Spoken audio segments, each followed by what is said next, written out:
김정은 북한 국무위원장을 태운 열차는 지금 베트남 접경을 향해 중국 내륙을 달리고 있습니다. 베트남 하노이 현지 분위기부터 다가온 회담 전망까지 뉴스나이트에서 전해드립니다. 먼저 오늘의 주요 뉴스부터 보시겠습니다. 김정은 북한 국무위원장과 트럼프 미국 대통령이 내일 나란히 베트남 하노이에 도착할 예정입니다. 김정은 위원장의 전용 열차가 통과하는 중국과 베트남의 접경 도시들은 경비를 대폭 강화했습니다. 김정은 위원장이 내일 오전쯤 베트남에 도착할 것으로 예상되는 가운데 김 위원장이 첫 발을 뗄 것으로 예상되는 동당역은 경찰 인력이 대거 투입되는 등 긴장감이 높아지고 있습니다. 청와대가 처음으로 이번 하노이 회담에서 북미가 종전선언에 합의할 가능성이 있다고 언급했습니다. 문재인 대통령은 평화와 번영을 추구하는 신한반도 체제를 준비한다고 밝혔습니다. 홍영표 민주당 원내대표가 당 소속 의원들의 20대 청년 비하 발언 논란에 대해 사과했습니다. 하지만 발언의 당사자인 홍익표 의원은 사과에 동의하지 못하겠다고 밝혀 논란이 일고 있습니다. 자유한국당 전당대회를 이틀 앞두고 대세론을 앞세운 황교안 후보는 굳히기 전략에 들어갔고 오세훈, 김진태 후보는 막판 뒤집기에 총력을 기울이고 있습니다. 사립유치원 단체인 한국유치원 총연합회가 국회 앞에서 대규모 집회를 열고 유아교육법 시행령 철회를 촉구했습니다.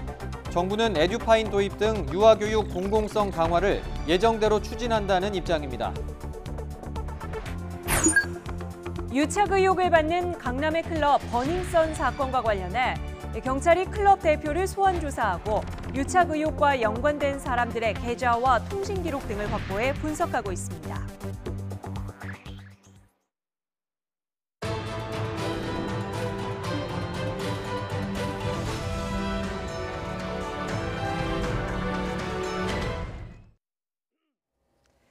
김정은 북한 국무위원장이 탄 특별열차는 지금 베트남과 붙어있는 광시정족 자치구의 난닝으로 달리고 있습니다.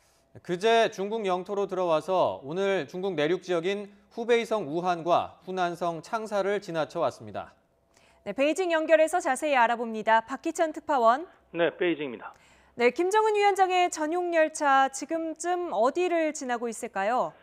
네, 특별열차는 지금 베트남과 국경을 맞대고 있는 광시 장족 자치구로 진입해 성도인 난닝으로 향하고 있습니다. 어제나 텐진을 통과한 열차는 중국의 주요 도시를 차례로 거치면서 남쪽으로 향했는데요. 허베이성의 성도인 스저장에 이어 어제 자정쯤에는 허난성의 성도인 정저우를 지났습니다. 이어 오늘 아침에는 중국 내륙의 교통 중심지인 후베이성의 성도 우한을 통과했고 낮 1시 10분쯤에는 후난성의 성도인 창사에 도착했습니다. 창사역에서는 바로 통과하지 않고 잠시 플랫폼에 머물렀는데 아마 열차를 정비하고 연료를 주유했을 것으로 보입니다. 열차는 30분쯤 뒤 다시 남쪽을 향해 출발했습니다. 오후 3시 30분쯤에는 후난성 헝양에 도달했는데요. 이곳에서 남쪽으로 가면 광둥성 광조, 서쪽으로 가면 광서 장족 자치구로 빠지는데 이 열차는 서쪽 경로를 타고 이동했습니다. 이 노선은 중국과 베트남 접경으로 가는 최단 코스입니다. 열차는 앞으로 난닝으로 바로 빠진 뒤 접경 지역인 핑샹으로 향할 것으로 보입니다.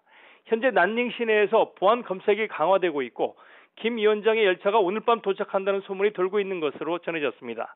난닝 도착 시간은 오늘 밤 12시 이후가 될 것으로 예상되고요. 베트남으로 넘어가기 전 마지막 역에 있는 핑샹에는 내일 새벽이나 이른 아침에 도착할 수 있을 것으로 보입니다. 지금까지 베이징에서 YTN 박희철입니다. 네, 김정은 위원장이 베트남에 첫 발을 뗄 것으로 보이는 동당역에서는 늦은 시각까지 분주한 분위기가 이어지고 있습니다.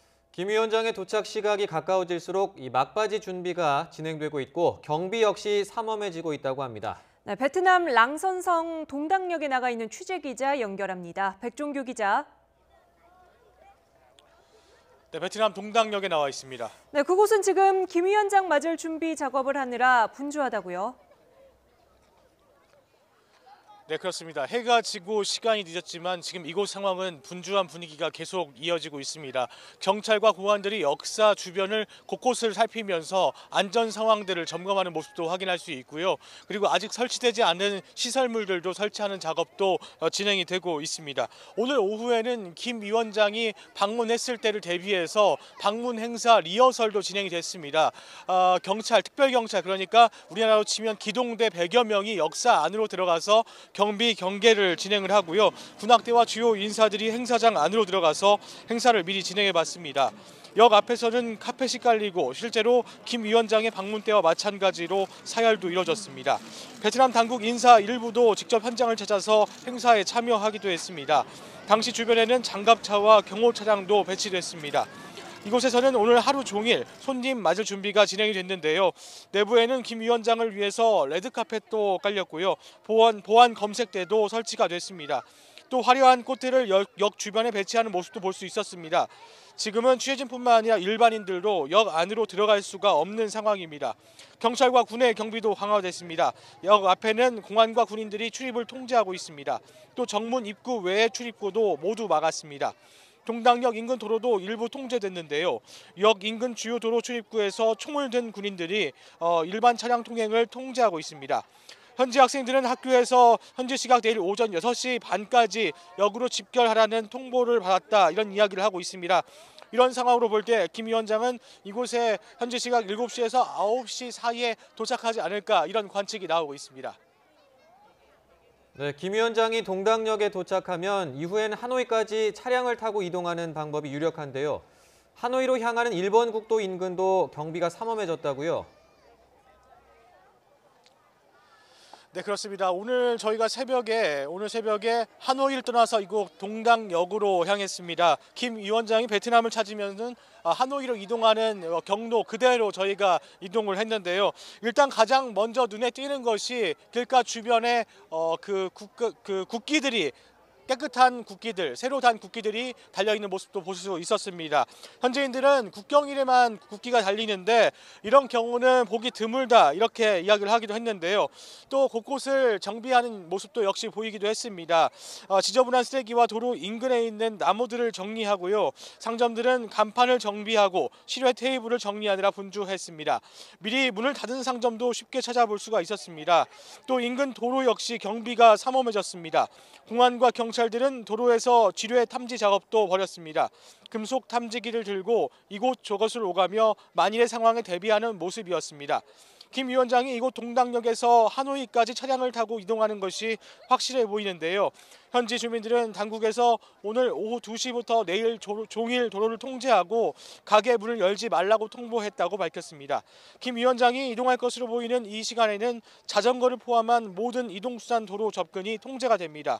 주민들은 또 3월 2일 오후 1시 이후에도 기약 없는 통제가 이루어진다, 이렇게 밝혔는데 가능성은 크진 않지만 조금 늦게 김 위원장이 그날 기차를 타고 돌아가는 건지 아니면 의전 물품을 기차로 이동하기 위해서 통제한 것인지는 조금 더 지켜봐야 할 것 같습니다.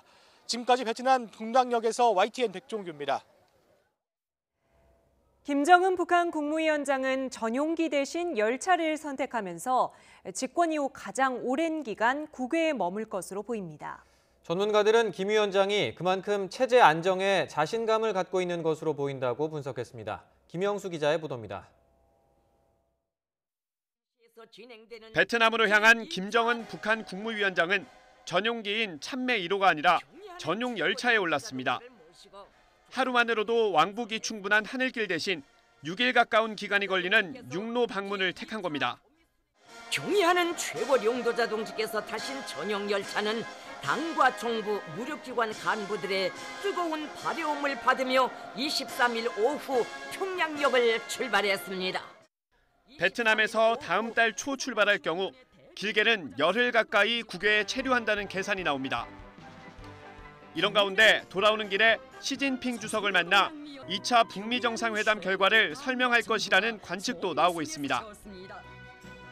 실제로 할아버지인 김일성 주석은 지난 1958년 베트남 첫 방문 당시 우한과 광저우를 들른 뒤 하노이로 향했고 귀국 때는 마오쩌둥 전 중국 주석과 회담했습니다. 이 같은 추측이 들어맞는다면 김 위원장의 공백은 열흘을 훌쩍 넘길 수도 있습니다. 전문가들은 북한의 최고 지도자가 장기간 자리를 비우는 것은 그만큼 체제가 안정됐다는 것을 보여주는 것이라고 분석했습니다. 당정군의 요직에 척근들을 배치했고 특히 김정은 체제가 안정화되었다는 것을 보여주는 그런 하나의 중요한 대목이 아닌가 생각합니다. 정상회담 기간 북한에서는 노동당 조직지도부의 수장인 최룡해 노동당 조직지도부장을 중심으로 인민무력성과 호위사령부 등이 김 위원장의 공백을 메울 것으로 보입니다. YTN 김영수입니다. 김정은 위원장 내일 하노이에 입성하게 되면 이후로는 어떻게 움직이게 될까요? 열차에서 내려서 승용차로 갈아타고 하노이로 향한다면 마침 그 길목에 북한군 묘역과 삼성전자 스마트폰 공장이 있습니다. 이하린 기자가 김 위원장의 베트남 동선을 예측해봤습니다. 김정은 위원장의 전용 열차가 도착할 것으로 보이는 동당역입니다. 김 위원장은 이곳에서 내려 하노이까지 국도 1호선을 따라 승용차로 이동할 가능성이 큽니다. 거리는 170km. 보통 4시간 넘게 걸리지만 도로 통제가 이루어지면 3시간 안에 도착이 가능할 것으로 보입니다. 동당역에서 100km 정도 달리다 보면 박장성이 나옵니다. 베트남 전쟁 때 참전했다가 숨진 북한군 조종사 14명의 묘역이 있는 곳으로 김 위원장의 유력한 방문 후보지 가운데 하나로 거론되고 있습니다. 박장성에서 30km 정도를 더 내려오면 삼성전자 베트남 공장에 위치한 박린성이 나옵니다. 지난 17일 의전을 총괄하는 김창선 국무위원회 부장이 삼성전자 공장 주변을 점검한 것으로 알려지면서 김 위원장의 방문설이 꾸준히 제기되었습니다. 이런 가운데 외국인 직접 투자 기업이 대거 몰려있는 하이퐁 산업단지도 김정은 위원장의 베트남 체류 기간 유력 방문 후보지로 거론되고 있습니다. 북한의 경제 분야를 담당하는 오수용 노동당 중앙위 부위원장이 이번 수행단에 포함된 것도 이 같은 주요 산업단지를 둘러보는 것을 염두에 둔 거란 분석입니다. YTN 이하린입니다. 네, 북미 정상의 두 번째 만남이 이틀도 남지 않았습니다. 담판에 나설 주인공들이 내일 차례로 하노이에 입성할 것으로 보이는데요. 네, YTN 하노이 스튜디오 연결해서 현지 분위기 살펴보겠습니다. 김지성 기자. 네, 하노이입니다. 하노이는 오늘 하루 보안 검색이 부쩍 강화됐고 교통도 일부 통제에 들어갔습니다. 하루 종일 분주하게 움직이면서 개막을 앞둔 공연장을 연상시켰습니다. 왕선택 통일외교 전문기자와 함께 이번에 만나면 두 정상이 어떤 진전을 이룰 수 있을지 얘기해 보겠습니다. 네, 저희가 오기 전에는요, 좀 동남아 국가라서 그런지 좀 더울 거라고 생각했는데 막상 와보니까 좀 춥습니다. 맞습니다. 온도가 지금 한 17도 정도 되는데 여기는 이제 건물의 옥상 13층의 옥상인데 바람이 많이 불고 해서 체감 온도는 한 10도가 좀 안 되는 것 같습니다. 사실 생각보다 굉장히 추워서 좀 고생을 하고 있는 그런 상황이 되겠습니다. 네, 그래도 취재의 열기는 뜨겁습니다. 하노이 주요 거점을 중심으로 경비가 강화되는 모습이고요. 도로에는 철제 펜스가 설치됐고 또 경찰이 5m 간격으로 배치가 됐습니다.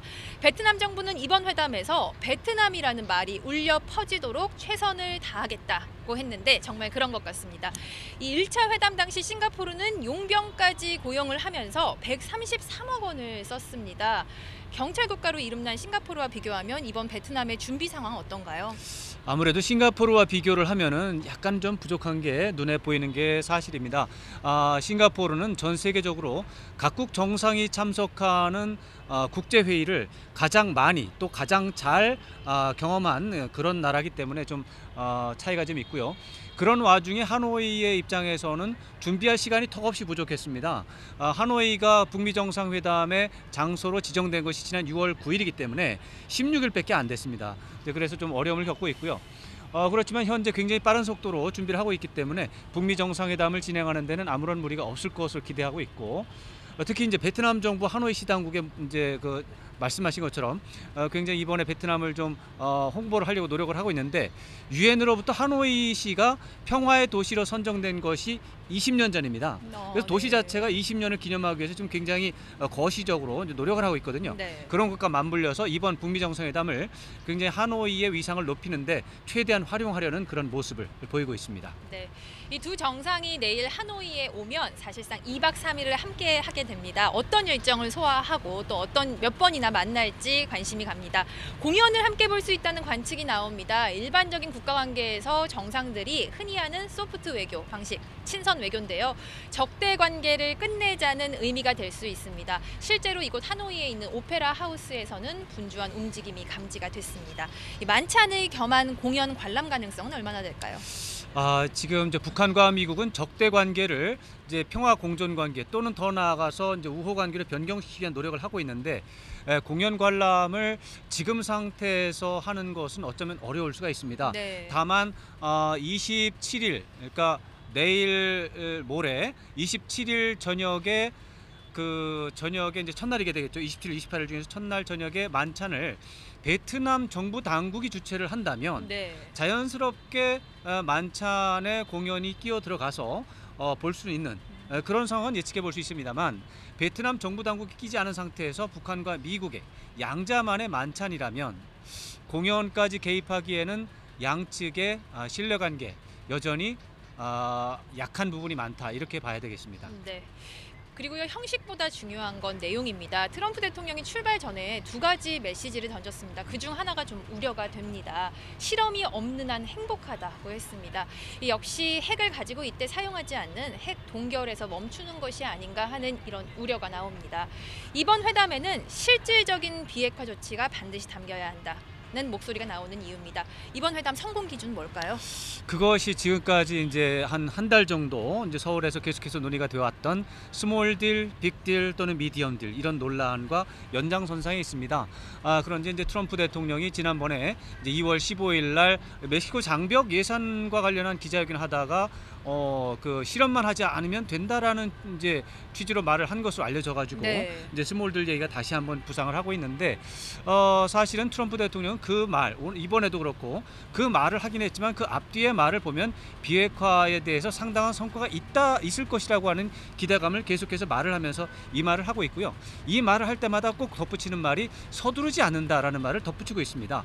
이 말은 사실은 김정은 위원장과의 협상하는 과정을 속에서 미국이, 트럼프 대통령이 북한 협상 상대를 놔두고 서두르는 모습을 보인다면 협상에서 오히려 손실이 가는 게 아닌가라고는 생각을 할 수가 있어서, 협상가라고 하는 본질적인 특색에서 아무래도 김정은 위원장과의 관계 속에서 좀 더 좋은 협상안을 내고자 하는 그런 차원에서 서두르지 않는다라는 말을 하는 것이고, 서두르지 않는다라는 말을 설명하는 과정에서 우리는 핵실험이나 미사일 실험을 보지 않으면 네. 되는 것이고 실제로 그걸 하지 않고 있다, 이런 말을 강조하는 것을 볼 수 있는데, 아무래도 이제 그런 말을 하면 스몰 D를 우려하는 학자들이나 전문가들 입장에서는 불안감이 더 커지는 것은 사실이겠습니다. 네, 이 비핵화도 중요하지만요, 또 하나 관심은 종전선언입니다. 평화체제 협상을 시작하기에 위해서 반드시 거쳐야 할 발판이자 북미 관계 개선 조치로도 볼 수 있습니다. 남북 정상이 지난해 하기로 약속을 했는데 이루어지지 못했습니다. 비록 문재인 대통령 함께하지 못하지만 청와대는 두 정상만의 종전선언이라도 응원하겠다는 뜻을 내비쳤습니다. 이번에는 가능할까요? 저는 충분히 가능할 수 있다, 저는 그렇게 생각을 하는데요. 이것이 이제 남북미 이의 종전선언이라든가 남북 미중의 종전선언을 의미한다면 그것은 현실성이 지금 거의 없는 상태고요. 네. 그러나 이제 한국이라든가 중국이라든가 미국 이쪽은 서로가 다 종전선언에 대한 기본적인 절차를 다 마쳤어요. 미국하고 북한하고만 종전선언하면 실질적으로 남북 미중 4개 국가 사이의 종전선언 효과는 다 끝나게 됩니다. 그런 차원에서 북미 정상이 합의문에 종전에 대한 내용을, 문장을 포함하는 형식으로 종전을 한다면 그건 충분히 가능하고, 이와 관련해서 월스트리트 저널이 아주 굉장히 흥미로운 보도를 했습니다. 네. 지금 이제 종전선언이라고 하는 것은 우리 이제 한국에서 개발한 개념인데, 평화협정이라는 것이 너무 부담이 되니까 정치적인 선언, 그냥 뭐 특별히 정전협정 체제가 달라지는 게 없이 그냥 선언만 하는 종전선언이라는 개념을 개발을 했는데, 그것도 미국에서 부담스럽다면 종전선언보다도 한 단계 더 낮은 평화선언이라는 개념을 만들어서 평화선언을 한다고 해도 주한미군이라든가 한미동맹이라든가 유엔사라든가 이런 문제 아무런 변화가 없을 것이다라고 하는 믿음을 주는 그런 개념을 개발을 해서 평화선언을 할 수도 있다라는 전망이 나왔는데, 저는 그건 상당히 가능성이 있는 얘기고, 저는 그것보다도 이제 종전선언조차도 정치적 선언이라는 부분이 북한하고 미국하고 공유가 된다면 충분히 가능하고, 이 부분은 사실은 지난해 9월 초에 김정은 위원장이 종전선언을 해도 주한미군 철수라든가 한미동맹 약화와 연결이 안 된다라고 말을 한 적이 있기 때문에, 사실은 뭐 트럼프 대통령과 이번에 그 부분을 합의문에 집어넣는 것에 대해서는 저로서는 별다른 문제가 없다, 이렇게 예상을 하고 있습니다. 네, 종전선언 또 아니면 평화선언 어떤 것이 이루어질지 이틀이 지나면 알 수 있을 것 같습니다. 그렇습니다. 잘 들었습니다. 네, 지난 2006년 조지 부시 전 미국 대통령도 이곳 하노이에서 종전선언 가능성을 언급했습니다. 물론 비핵화 조치라는 전제가 붙었습니다. 다시 판이 만들어졌습니다. 이번에는 진전을 하길 바랍니다. 지금까지 하노이에서 전해드렸습니다. 북미 정상이 만날 시간이 다가오면서 청와대의 기대감과 긴장감이 동시에 높아지고 있습니다. 문재인 대통령은 우리가 한반도 운명의 주인이 되는 신한반도 체제를 주도적으로 준비하겠다고 선언했습니다. 이번 하노이 회담에서 북미가 종전선언에 이를 가능성에 대해서도 청와대가 처음으로 언급했습니다. 임성호 기자입니다. 문재인 대통령은 2차 북미 정상회담이 한반도의 평화 경제 시대를 열 결정적인 계기가 될 것으로 전망했습니다. 이제는 우리가 한반도 운명의 주인이 되는 신한반도 체제를 준비하겠다고 선언했습니다. 역사의 변방이 아닌 중심에 서서 전쟁과 대립에서 평화와 공존으로, 진영과 이념에서 경제와 번영으로 나아가는 신한반도 체제를 주도적으로 준비하겠습니다. 문 대통령은 식민과 전쟁, 분단과 냉전의 시간에서 평화와 번영의 시대를 주도하는 시간으로 역사의 한 페이지를 직접 넘기고 있다고 의미를 부여했습니다. 남북 관계와 북미 관계 개선을 못마땅하게 여기고 발목 잡는 상황도 언급하며 색안경을 벗고 기회를 붙잡는 데 전력을 다하자고 당부했습니다. 북한의 경제가 개방된다면 주변 국가들과 국제기구, 국제자본이 참여하게 될 것입니다. 그 과정에서도 우리는 주도권을 잃지 않아야 합니다. 한반도 운명의 주인은 우리입니다. 문 대통령이 북한의 개방 상황까지 언급한 가운데 청와대도 종전선언 가능성을 처음으로 밝히며 회담 성과에 대한 기대감을 키웠습니다. 김의겸 대변인은 이번에 북미가 종전선언에 합의할 가능성이 있다며 북한의 비핵화를 가속화하는 차원이라면 우리가 참여하지 않는 종전선언도 환영한다고 말했습니다. 6.25 전쟁 당사국 가운데 국교가 없는 미국과 북한만 종전을 선언하면 실질적인 종전선언의 효과가 있다는 설명입니다. 청와대는 이달 초 2차 북미 정상회담에서 종전선언이 의제가 될 가능성이 작다고 밝혔는데 그때와는 달라진 분위기가 읽힙니다. 하노이 회담 실무 협상에서 상당한 수준의 의견 접근이 이루어진 것 아니냐는 해석도 나옵니다. 문재인 대통령은 북미 하노이 회담 성과가 나온 뒤 하게 이번 주 3.1절 기념사에서 신한반도 체제 구상을 보다 구체적으로 밝힐 예정입니다. YTN 임성호입니다. 정치권에서도 몹처럼 한 목소리를 냈습니다. 여야 5당이 북미 정상회담의 성공을 기원하는 공동성명을 채택하고 회담 이후 상황에 초당적으로 대처하기로 했는데요. 하지만 여전히 이번 회담을 바라보는 시각은 사뭇 다릅니다. 조은지 기자입니다. 건건이 충돌하는 냉랭한 국회지만 북미 정상회담을 앞두고 여야 5당이 회담 성공을 기원하는 공동성명을 채택했습니다.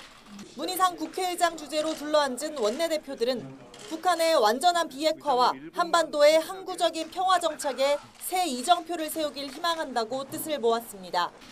북미 정상회담 결과를 예의주시하고 이후 상황에도 초당적으로 대처하겠다고 약속했습니다. 하지만 강론에서는 역시 입장차가 뚜렷합니다. 여당인 더불어민주당은 하노이 회담에서 구체적인 평화 이행 방안이 나올 거라며 희망과 설렘이 가득합니다. 한반도 시대를 열어갈 북미 정상의 통큰 결단을 기대한다며 남북 경협이 평화의 지렛대가 될 거라고 강조했습니다. 북미 정상이 평화란 공동의 목표 아래 여러 난관을 뚫고 오늘에 온 만큼 이번 회담에서 새로운 한반도 시대를 열어갈 담대하고 통큰 결단이 이루어지길 기대를 하겠습니다. 반면 자유한국당은 회담을 앞둔 상황을 볼 때 하노이 회담 이후 우리 정부가 대북 상응 조치로 대규모 재정을 집행할 가능성이 커졌다며 국회에서 견제 장치를 만들겠다고 나섰습니다. 그동안 대북 협상력을 높인다는 명목으로 쌈짓돈처럼 쓰던 깜깜이 예산 남북협력기금을 국회가 보고 심의 의결할 수 있도록 개정안도 제출했습니다. 단년도 예산이 300억이 넘거나 또는 전체 예산이 500억이 넘는 사업의 경우에는 국회에 반드시 구체적인 사업 내용을 보고하고 이것과 관련된 심의 의결을 받는 내용의 남북협력기금법 개정안을 저희 당론으로 제출합니다. 바른미래당은 핵 있는 평화는 결코 용납할 수 없다며 하노이 회담이 북핵 문제의 평화적 해결과 한반도 평화 증진에 기여하는 결정적인 계기가 되기를 희망했습니다. 그러면서 금강산 관광과 개성공단 재개가 중요 과제이긴 하지만 이번 회담을 정치적으로 이용해선 안 된다고 강조했습니다. 북미 정상은 국내 정치용으로 북핵 문제를 임시로 봉합하려고 해서는 안 될 것입니다. 비핵화라는 공동 목표를 확인하고 그에 도달하기 위한 구체적이고 실질적인 로드맵과 이정표가 나와야 합니다. 전 세계 이목이 쏠린 북미 정상회담을 앞두고 국회가 모처럼 한 목소리를 냈지만 속내에서 보듯 회담 이후 우리 정부의 후속 조치를 놓고 여야 간 치열한 줄다리기가 예상됩니다. YTN 조은지입니다.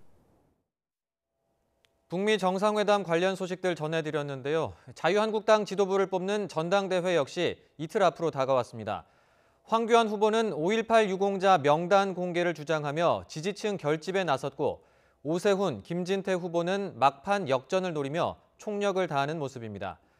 이런 가운데 김병준 비상대책위원장은 오늘 고별 기자회견을 열었는데 새 지도부가 선출되더라도 당이 극단적인 우경화로 흘러가진 않을 것이라고 강조했습니다. 이만수 기자의 보도입니다. 마지막 TV토론 뒤 공식 일정이 없던 황교안 후보는 보수 농객이 주도하는 유튜브 채널에 등장했습니다.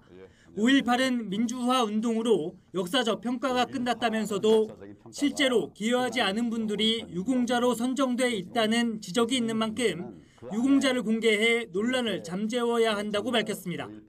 출연을 마친 황 후보는 기자들과 만나 이른바 대세론에 대해서는 말을 아끼면서 박근혜 전 대통령 탄핵과 최순실 태블릿 PC 논란에 미래를 보고 가자며 기존 입장을 거듭 강조했습니다.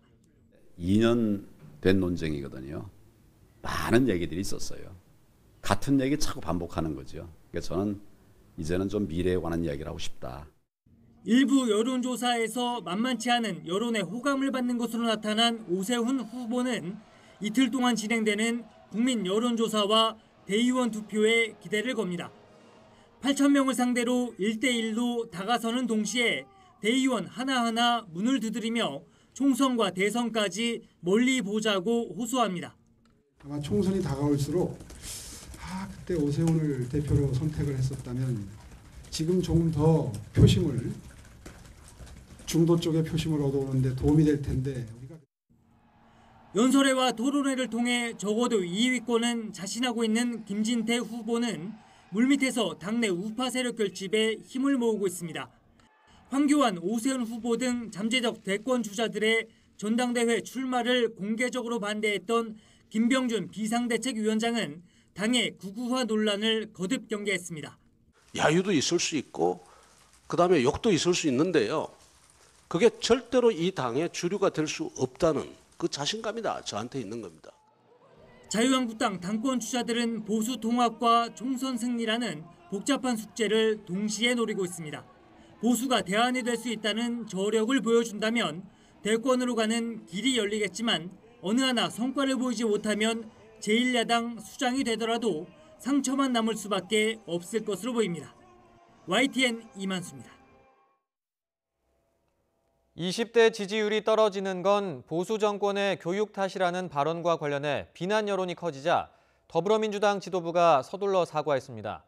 하지만 정작 발언의 당사자인 홍익표 의원은 동의하지 못하겠다며 지도부의 사과에 정면으로 반발해서 또 다른 논란을 낳고 있습니다. 염혜원 기자입니다. 민주당 최고위원인 4선의 서른 의원은 20대 지지율 하락에 대해 이명박 박근혜 정부 시절 제대로 된 교육을 받지 못했기 때문이라고 분석했습니다. 민주당 수석 대변인인 홍익표 의원도 20대가 보수적인 건 반공교육 때문이라며 이런 주장을 거들었습니다. 왜 20대가 가장 보수적이냐? 그 당시에 학교 교육이라는 것은 거의 반공교육이었습니다. 거의 그 60, 70년대 박정희 시대를 방불케 하는 반공교육으로 그 아이들에게 적대의식을 심어준 거죠. 20대를 무시하는 것이라는 비난 여론이 거세게 일자 더불어민주당 지도부가 서둘러 진화에 나섰습니다. 홍영표 원내대표는 깊은 유감과 함께 사죄의 말씀을 드린다며 공개 회의에서 직접 머리를 숙였습니다. 원내대표로서 깊은 유감과 함께 머리 숙여 사죄의 말씀을 드립니다. 20대 현실 인식과 절망감에 대해 기성세대 한 사람으로서 정치인의 한 사람으로서 안타깝고 미안한 마음입니다. 최고위원회의 석상에서 원내대표의 사과 발언이 나온 뒤 발언 당사자인 서른 의원은 굳은 표정으로 특별한 언급을 하지는 않았습니다. 하지만 홍익표 수석 대변인은 사과에 동의할 수 없다며 정면으로 반박했습니다. 자신은 20대의 지지율 하락 문제가 아닌 통일 등에 대해 부정적으로 인식하는 이유를 분석한 것이었는데 원내대표가 취지도 제대로 알지 못한 채 사과를 했다는 겁니다. 중장기적으로 우리 국민들에 대한 평화와 인권 교육이 그리고 민주주의에 대한 교육이 이러한 극우 세력을 준동하는 데 상당한 긍정적인 역할을 할 것이라는 것이 제 발언의 요지였습니다. 자유한국당은 국민을 이념의 잣대로 갈라치고 강요하는 전체주의적인 모습이라고 비판했고 문재인 정부의 청와대나 집권 여당의 인식 수준을 그대로 드러내는 말들이라고 생각합니다. 보고 싶은 것만 확대 해석하는 자기 프리즘. 바른미래당도 100년 집권이라는 민주당의 오만함이 낳은 참사라고 꼬집었습니다. 가만히 있어도 한국당이 형편없기 때문에 100년 집권하는데 구태여 청년층 목소리에 왜 귀 기울이냐 하는 오만에서 이런 망언이 나온 것입니다. 지도부가 서둘러 진화에 나섰지만 발언 당사자들이 오히려 반발하고 나서면서 20대를 바라보는 집권 여당의 왜곡된 인식은 여전한 것 아니냐는 비판이 만만치 않습니다. 급하게 논란을 덮으려 하기보다는 청년층의 마음을 달랠 수 있는 보다 근본적인 해법이 필요하다는 지적이 나옵니다. YTN 염혜원입니다. 사립유치원 단체인 한유총이 대규모 집회를 열고 유아교육법 시행령 철회를 촉구했습니다. 정부는 에듀파인 도입 등 유아교육 공공성 강화를 위한 조치를 예정대로 추진한다는 의지를 밝혔습니다. 이재윤 기자가 보도합니다. 상복을 연상시키는 검은 옷을 입은 집회 참가자들이 여의도 국회 앞 도로를 차지했습니다. 무대 위에는 전국 사립유치원 합동 분향소가 차려져 국화를 헌화하고 곡소리를 내는 퍼포먼스도 진행됐습니다. 한유총은 교육부와 여당이 사립유치원을 비리 집단으로 매도해 생활 적폐로 낙인 찍었다면서 더 이상 생존이 불가능해 스스로 사망 선고를 내린다고 말했습니다.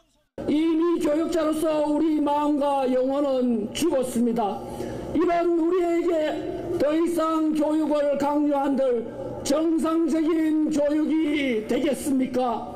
자유한국당의 홍문종, 정태욱 의원 등 정치인과 대한의사협회장, 전국 어린이집 연합회장 등은 정부 정책이 자유시장 경제 원칙을 무시하고 사유재산권을 부정하고 있다고 비판했습니다.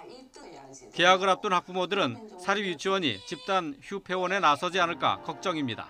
다른 거는 생각하지 마시고 지금 유치원을 다니고 있는 아이들만 생각을 해주셨으면 좋겠어요. 만약에 잘못되면 어디 보낼 때가 막막하거든요. 정부는 단호한 입장을 이어갔습니다. 이은혜 부총리는 영리 목적으로 운영되는 유치원은 교육기관 역할이 아니라면서 이제 그걸 바로 잡아야 한다고 말했습니다. 교육부는 에듀파인 사용 의무화를 내용으로 하는 사학기관 재무회계 규칙 일부 개정안을 공포하고 3월부터 시행한다고 밝혔습니다. 이를 따르지 않는 사립유치원에 대한 행정조치와 형사처벌이 예고되면서 한유총과 정부의 갈등은 더욱 깊어지고 있습니다. YTN 이주연입니다. 1964년에 제작된 출산 억제 홍보 영상입니다. 유명한 표어죠. 덮어놓고 낳다보면 거짓골을 못 면한다. 당시 한 가정에 자녀가 4~5명씩 있는 게 보통이었는데 학교엔 교실이 모자라고 식량까지 부족해질 테니 아이를 덜 낳자는 정책을 편 겁니다. 그런데 요즘엔 덮어놓고 안 낳다 보면 나라가 문 닫는 꼴을 못 면한다라는 표어가 나와야 하지 않을까 싶을 정도로 저출산 문제가 심각합니다. 저출산 고령사회위원회가 추정한 지난해 합계 출산율은 채 1명도 되지 않는 0.96명에 불과한데요. 지난해 50세 미만 기혼 여성에게 자녀가 꼭 필요하냐고 물었더니 그렇다고 대답한 사람은 절반에 미치지 못했습니다. 3년 전 조사보다 10%포인트 넘게 줄어든 수치입니다. 없어도 무관하다는 의견이 16.9%에 달했습니다. 어떤 이유 때문일까요? 가장 많은 사람들이 아이가 행복하게 살기 힘든 사회여서라고 대답했습니다. 이 사회에 대한 부정적인 전망이 아이를 안 낳는 이유로 크게 작용하는 겁니다. 그 밖에 경제적으로 여유롭게 생활하고 싶어서 자녀 양육 곤란 등의 경제적인 이유들이 나왔습니다. 여성들이 생각하는 이상적인 자녀 수는 2명이 넘었지만 실제로는 이에 미치지 못하는 1.75명을 낳았습니다. 아이를 낳고 싶지만 원하는 만큼 자녀를 출산하는데 어려움을 겪고 있는 겁니다. 요즘 지자체별로 파격적인 출산 장려금 정책을 경쟁적으로 쏟아내고 있죠.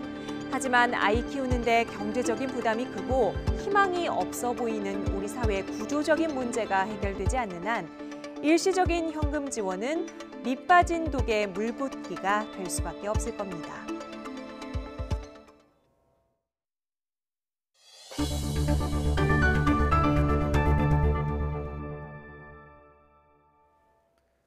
클럽 버닝썬과 경찰 유착 의혹을 수사하고 있는 경찰이 이 클럽의 공동대표를 소환 조사하는 등 수사에 속도를 내고 있습니다. 클럽으로부터 경찰 쪽으로 돈이 건네졌다는 진술을 확보하며 그 사이에 있는 전직 경찰관에 대한 구속영장 신청도 다시 준비하고 있습니다. 조용성 기자의 보도입니다. 경찰 유착 의혹과 관련해 돈을 준 것으로 지목된 클럽 버닝썬의 이모 공동대표가 소환됐습니다. 지난주 예정이었지만 개인 사정으로 한 차례 연기된 뒤였습니다. 뇌물을 준 사람에 대한 조사가 이뤄지지 않았고 주고받은 이유도 소명되지 않았다는 이유로 전직 경찰에 대한 영장 신청을 검찰이 반려하자 신속하게 진행한 것으로 보입니다. 당장은 구속 위기를 피한 전직 경찰 강모 씨는 유착의 연결고리로 꼽힙니다. 지난해 7월 미성년자 손님이 클럽에서 고가의 술을 마셨다는 신고가 들어오자 경찰에 금품을 전달하며 사건을 무마했다는 의심을 받고 있습니다. 당시 경찰은 증거 부족으로 사건을 종결하고 불기소 의견으로 송치했습니다. 강 씨는 직접 취재진 앞에 나타나 의혹을 부인했습니다. 서로 공모하여 치밀하고 조직적으로 진행되는 이 무서운 사건에 대하여 진실을 규명하고자 합니다. 이와 관련 모든 증거와 자료는 경찰이 아닌 검찰에 모든 자료를 제출하도록 하겠습니다. 하지만 경찰은 강 씨의 지시로 버닝썬 측 돈을 받아 경찰에 배포했다는 진술을 확보했다며 수사에 자신감을 보이고 있습니다. 경찰은 압수수색을 통해 버닝썬 관계자와 전현직 경찰관의 통신 계좌 기록도 분석하고 있습니다. 또 보안 수사가 끝나는 대로 강 씨에 대한 구속영장을 다시 신청할 계획입니다. YTN 조용성입니다. 고속도로를 천천히 달리다 사고를 유발한 뒤 아무 조치 없이 현장을 떠난 70대 운전자가 경찰 조사를 받고 있습니다. 경남 진주경찰서는 사고 미조치 혐의로 72살 A씨를 불구속 입건했습니다. A씨는 어제 저녁 9시쯤 경남 진주시 정촌면 대전 통영고속도로 대전 방향에서 화물차를 저속으로 운전하다가 다른 화물차가 뒤를 들이받았는데 그대로 자리를 벗어난 혐의를 받고 있습니다. A씨의 화물차를 들이받은 화물차는 멈춰선 뒤 다른 승용차와 한 차례 더 부딪혔고 해당 화물차 운전자는 병원으로 옮겨졌지만 숨졌습니다.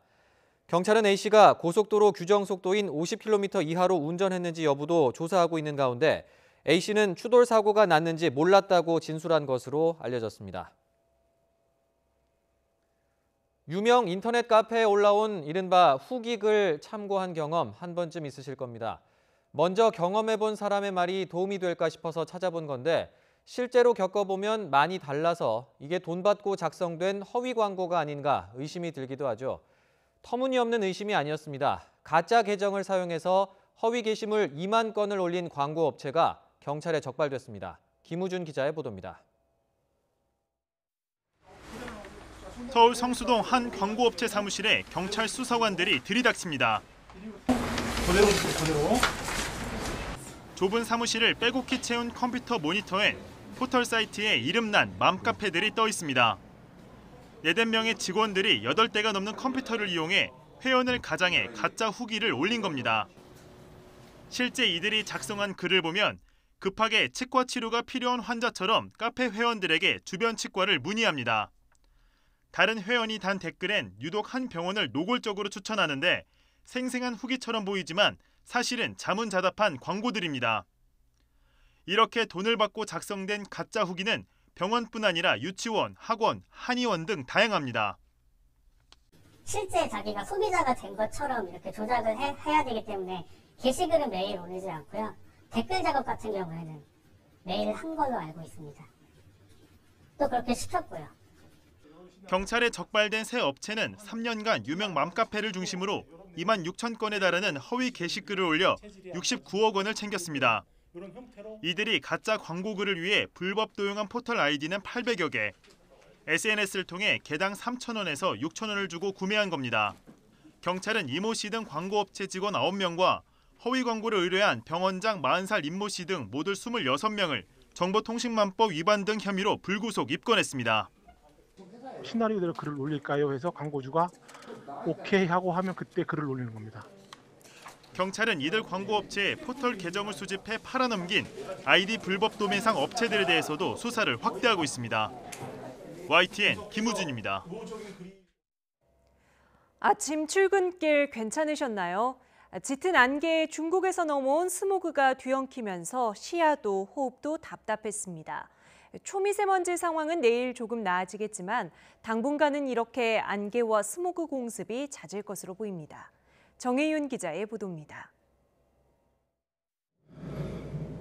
짙은 안개가 공항을 뒤덮었습니다. 밤사이 짙어진 안개에 항공편이 회항하거나 지연 출발하는 불편이 잇따랐습니다. 여기에 중국에서 날아온 스모그까지 가세했습니다.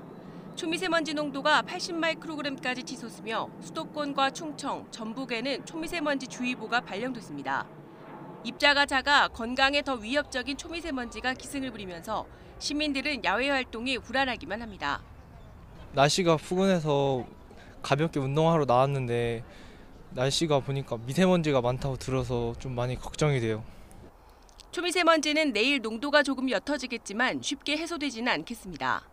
26일에는 북서풍을 타고 현재 나타나고 있는 고농도가 영남권으로 이동하여 나쁜 수준의 농도를 나타내겠고 일부 중부 내륙은 대기 정체로 인해서 나쁨이 나타날 가능성이 높습니다. 이후에도 봄 기온이 짙어지면 국내외 오염물질이 계속 말썽을 부릴 가능성이 큽니다. 거기에 3월부터는 봄의 불청객, 황사까지 가세할 것으로 보여 각별한 주의가 필요합니다. YTN 정혜윤입니다. 앞서 이제 이틀 앞으로 다가온 2차 북미 정상회담 관련 내용들 전해드렸는데요. 역사적인 회담을 앞두고 베트남 하노이에서는 김정은, 트럼프 두 정상의 이름을 딴 버거도 등장하며 분위기를 끌어올리고 있습니다. 이런 가운데 지난해 싱가포르 회담 때도 이른바 김정은 위원장 닮은 꼴로 주목받았던 중국계 호주인이 베트남에서 추방당했습니다. 김 위원장의 베트남 도착을 하루 앞두고 쫓겨난 이 호주인은 풍자와 유머가 통하지 않는다며 아쉬움을 나타냈습니다. 이교준, 김태현 기자가 이어서 전해드립니다. 하노이를 찾은 관광객이 한 입에 넣기 힘든 두툼한 수제버거를 먹으며 즐거워합니다. 관광지 호안끼엠 호수 인근의 한 레스토랑이 내놓은 북미 정상회담 특별 메뉴입니다. Well, it's not fake. It's real, so I think, yeah, it probably reminds me of Donald a bit, yeah. 트럼프 대통령이 평소 즐겨 먹는 맥도날드의 빅맥 기반에 러시아 스캔들을 풍자해 러시아 드레싱으로 맛을 냈습니다. Okay, well, the Dirty Donald is an American classic. It's and it's like Mr. Trump himself, so extravagant. It's double beef, double bacon, double cheese. 김정은 위원장 이름과 맛있는을 뜻하는 영어 표현 여미를 재치 있게 합친 김정염 버거는 돼지고기 패티에 매콤한 볶은 김치를 넣어 만들었습니다. 하노이의 한 레스토랑은 북미 정상회담의 성공을 기원하는 특별 칵테일을 내놓았습니다. 전통적인 칵테일 니그노니와 협상의 영어 단어 합성어인 피스 니그로니에이션스란 이름이 붙여진 이 칵테일은 지인 대신 한국의 소주를 섞은 점이 특징입니다. I hope them all the delegations to come here also and have a cocktail so that they can enjoy and it will facilitate the negotiation after one or two drinks. 김 위원장과 트럼프 대통령의 얼굴이 새겨진 티셔츠는 이미 불티나게 팔리고 있습니다.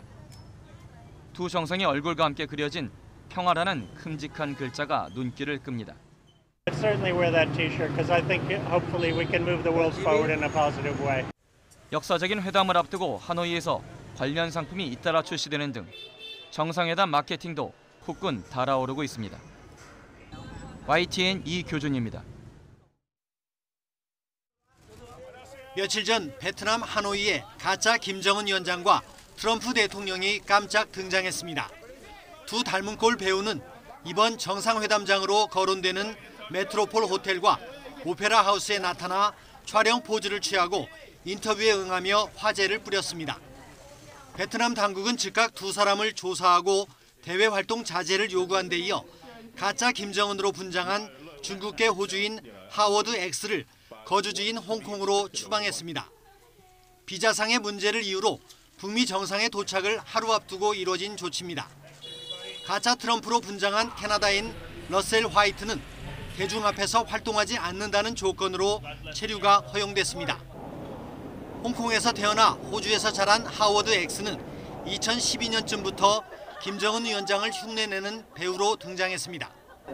가끔 홍콩 거리와 민주화 시위 현장에 나타났고 지난해 1차 북미 정상회담 때도 싱가포르의 모습을 드러냈습니다. 그는 풍자와 유머가 통하지 않는 일당제 국가에서 벌어진 일이라며 아쉬움을 나타냈습니다. I think satire is a powerful weapon against any dictatorship. So, they are scared of, a couple of guys that look like the real thing. Must be, yes, I'm staying. And it's good, I'm going to enjoy it here. Maybe I'll go meet the other Donald.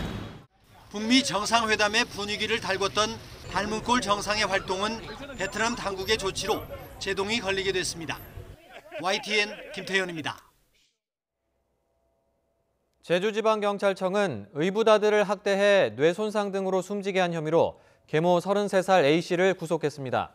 A씨는 지난해 12월 초 5살 의붓아들에게 훈육하던 중 기절하게 만들고 20여일 후에는 숨지게 한 혐의를 받고 있습니다. 경찰은 A씨가 2년 전 재혼한 이후 자신의 말을 듣지 않는다는 이유로 의붓아들에게 뜨거운 물로 얼굴에 화상을 입히는 등 계속 학대 행위를 해왔다고 말했습니다. 하지만 A씨는 의붓아들이 혼자 놀다가 실수로 계단에서 넘어져 머리를 다쳤다며 학대 사실이 없다며 범행을 부인했습니다. 오늘 오후 2시 반쯤 경기도 포천시에 있는 베어스타운 스키장에서 리프트를 타던 초등학생이 떨어졌습니다. 13살 A군은 15m 아래로 추락하면서 복부 등을 다쳐 병원으로 옮겨졌습니다. 베어스타운 측은 리프트가 목적지에 도착하기 한참 전에 A군이 안전바를 미리 올리면서 일어난 사고라며 리프트 운행에는 문제가 없었다고 밝혔습니다. 보수단체를 불법 지원한 이른바 화이트리스트 사건으로 1심에서 실형을 선고받은 김기춘 전 대통령 비서실장 측이 건강 문제를 호소하며 구속 집행을 정지해달라고 요청했습니다. 김 전 실장 측 변호인단은 서울고등법원에서 열린 항소심 8차 공판기일에서 김 전 실장이 80세 고령의 심장수술 환자로 담당 의사들이 심장 돌연사 가능성을 경고했다며 구속 집행을 정지해달라고 호소했습니다. 앞서 김 전 실장 측은 지난해 불구속 재판을 받게 해달라며 보석을 청구했지만 당시 재판부는 이를 받아들이지 않았습니다. 우리 돈으로 1조 7천억 원을 받게 될 미국 복권 당첨자가 모습을 드러내지 않아 온갖 추측을 낳고 있습니다. AP통신은 지난해 10월 발표된 메가밀리언스 1등 복권 당첨자가 아직 나타나지 않았다고 보도했습니다. 초대형 잭팟의 주인공은 오는 4월 19일까지 캐롤라이나 복권협회 사무실에 복권을 들고 와야만 당첨금을 받을 수 있습니다. 1조 7천억 원은 역대 미국 복권 당첨액 가운데 두 번째로 많은 금액으로 끝내 당첨자가 나타나지 않으면 미국 44개 주와 미국령 버진아일랜드, 워싱턴 DC에 골고루 분배됩니다.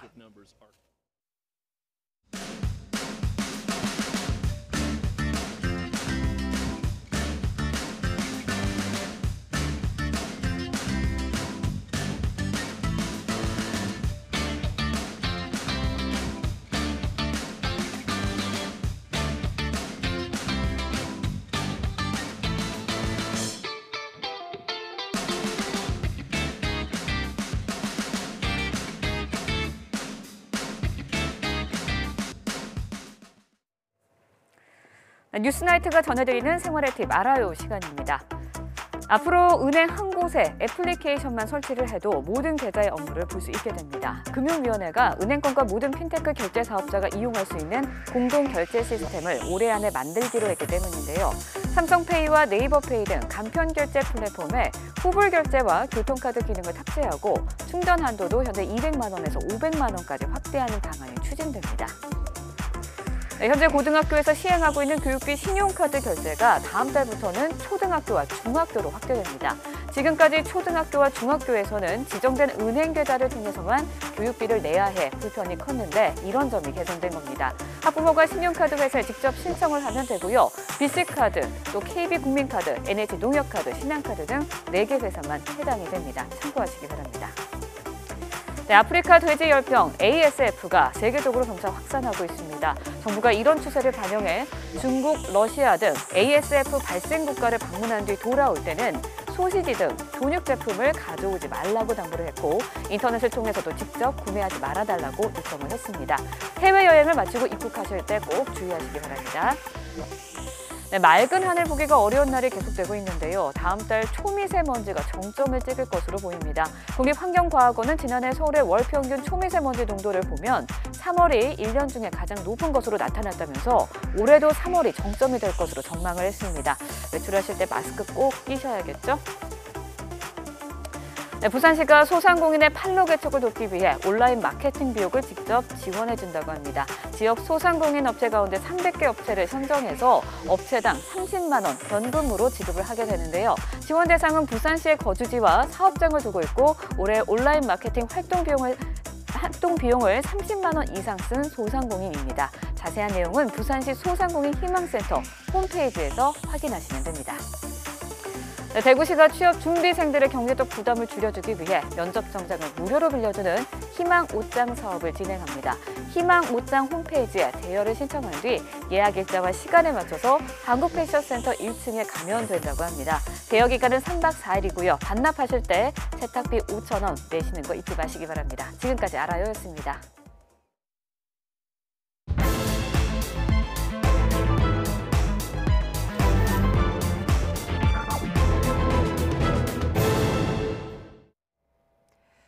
이번 주 중반을 지나면 한반도에는 어떤 변화가 찾아올까요? 북미 정상의 세계 담판이 이틀 앞으로 다가왔습니다.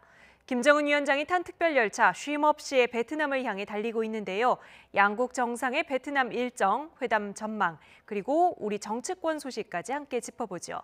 나이트 포커스 먼저 홍현익 세종연구소 외교연구실장 모셨습니다. 안녕하세요. 안녕하십니까. 네, 그제 평양을 출발해서 지금 쉼없이 베트남을 향해서 달리고 있습니다. 지금 국경을 거의 가까워졌죠?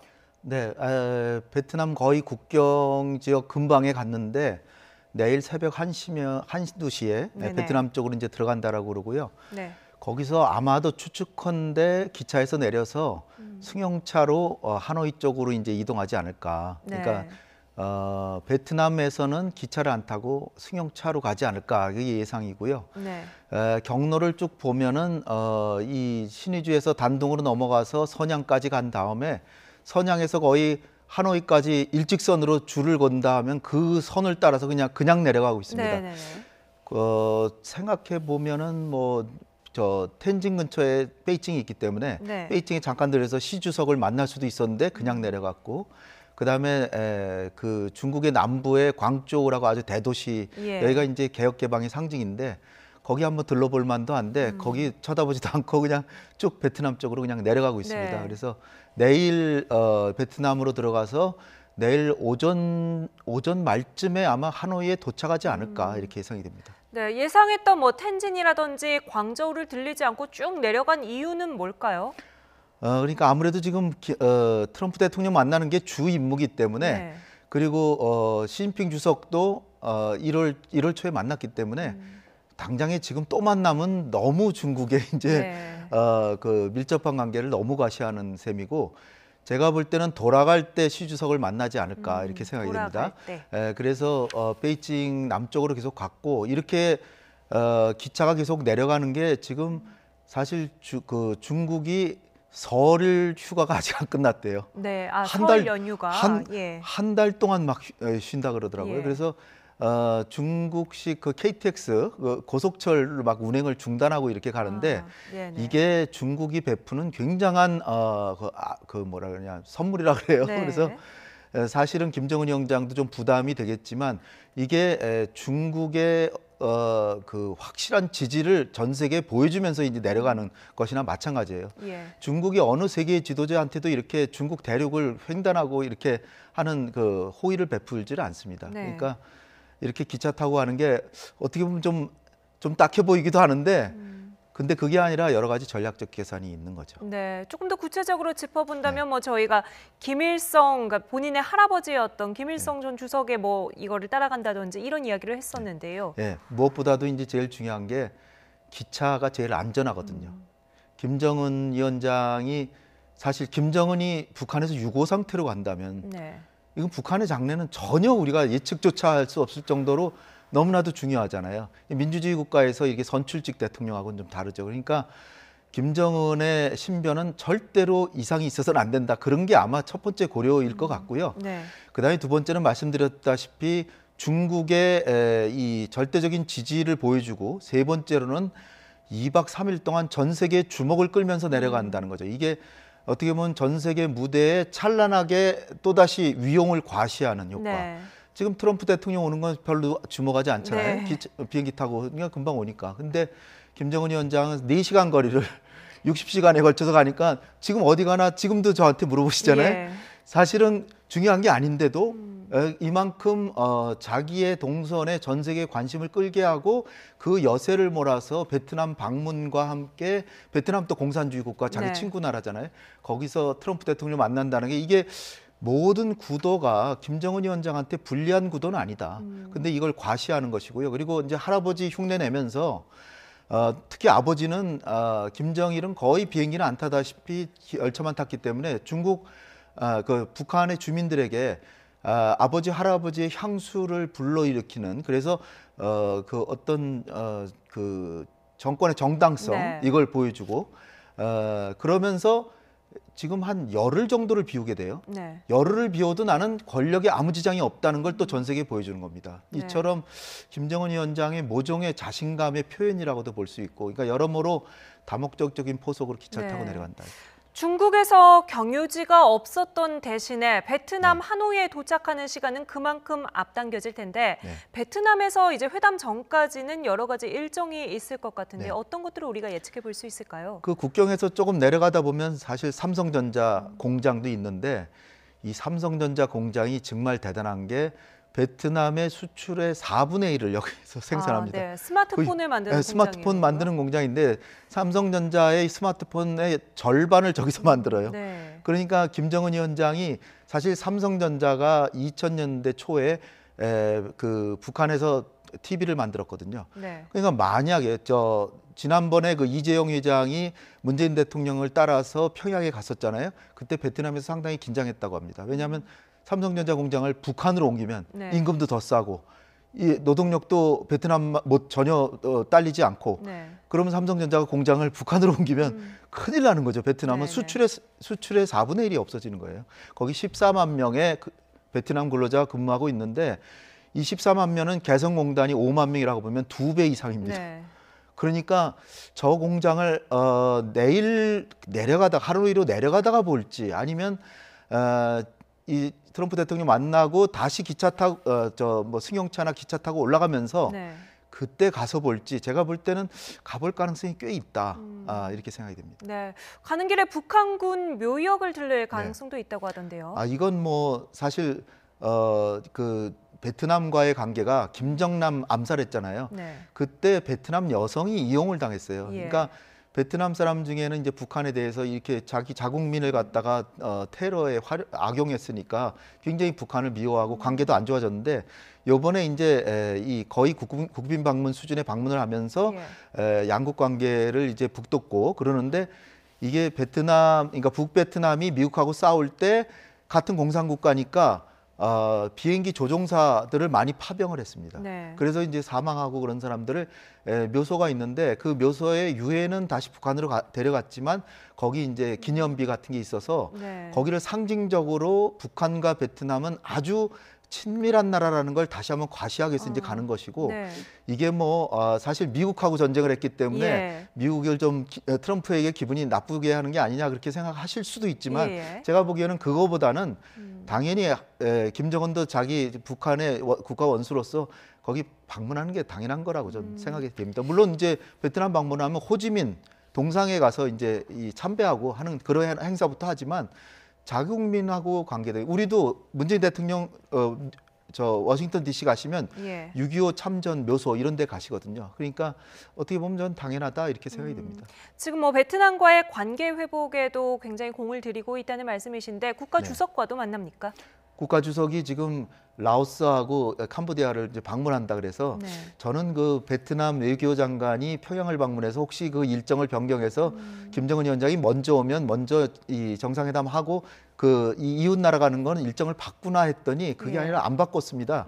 그러니까 아마도 27일 날 오전에 만나든지 그 베트남 공산당 주석을 아니면 그 트럼프 대통령 만나고 3월 1일 날 정상회담하고 그리고 이제 같이 3월 1일 날 이제 여러 가지 이제 행사를 한 다음에 3월 2일 날 하롱베이 같은 데를 둘러보고 귀국하지 않을까 이렇게 생각됩니다. 네, 트럼프 미국 대통령은 반면 전용기로 바로 오는 거죠. 그렇죠. 트럼프 대통령 뭐 지난번에도 비행기로 왔고 이번에 뭐 하와이 뭐 거쳐서 어디 이제 오는데 트럼프 대통령 아무래도 뭐 실용적이고 그런데 폼페이오 장관은 한 반나절 더 먼저 옵니다. 그래서 지금 양측 간의 회담이 굉장히 한 4일 동안 아주 긴밀하게 지난번 회담과는 상대도 안 될 정도로 훨씬 밀도 있게 진행되고 있기 때문에 제가 볼 땐 폼페이오 장관이 미리 와서 이제 이 합의문 같은 걸 검토하고 그러냐고 좀 일찍 오는 것 같습니다. 네, 그렇다면 지금 김정은 위원장이 타고 있는 특별 열차에 그 밖에 어떤 사람들이 함께 타고 있을까요? 외교 안보라인 총 출동했다고 하던데요.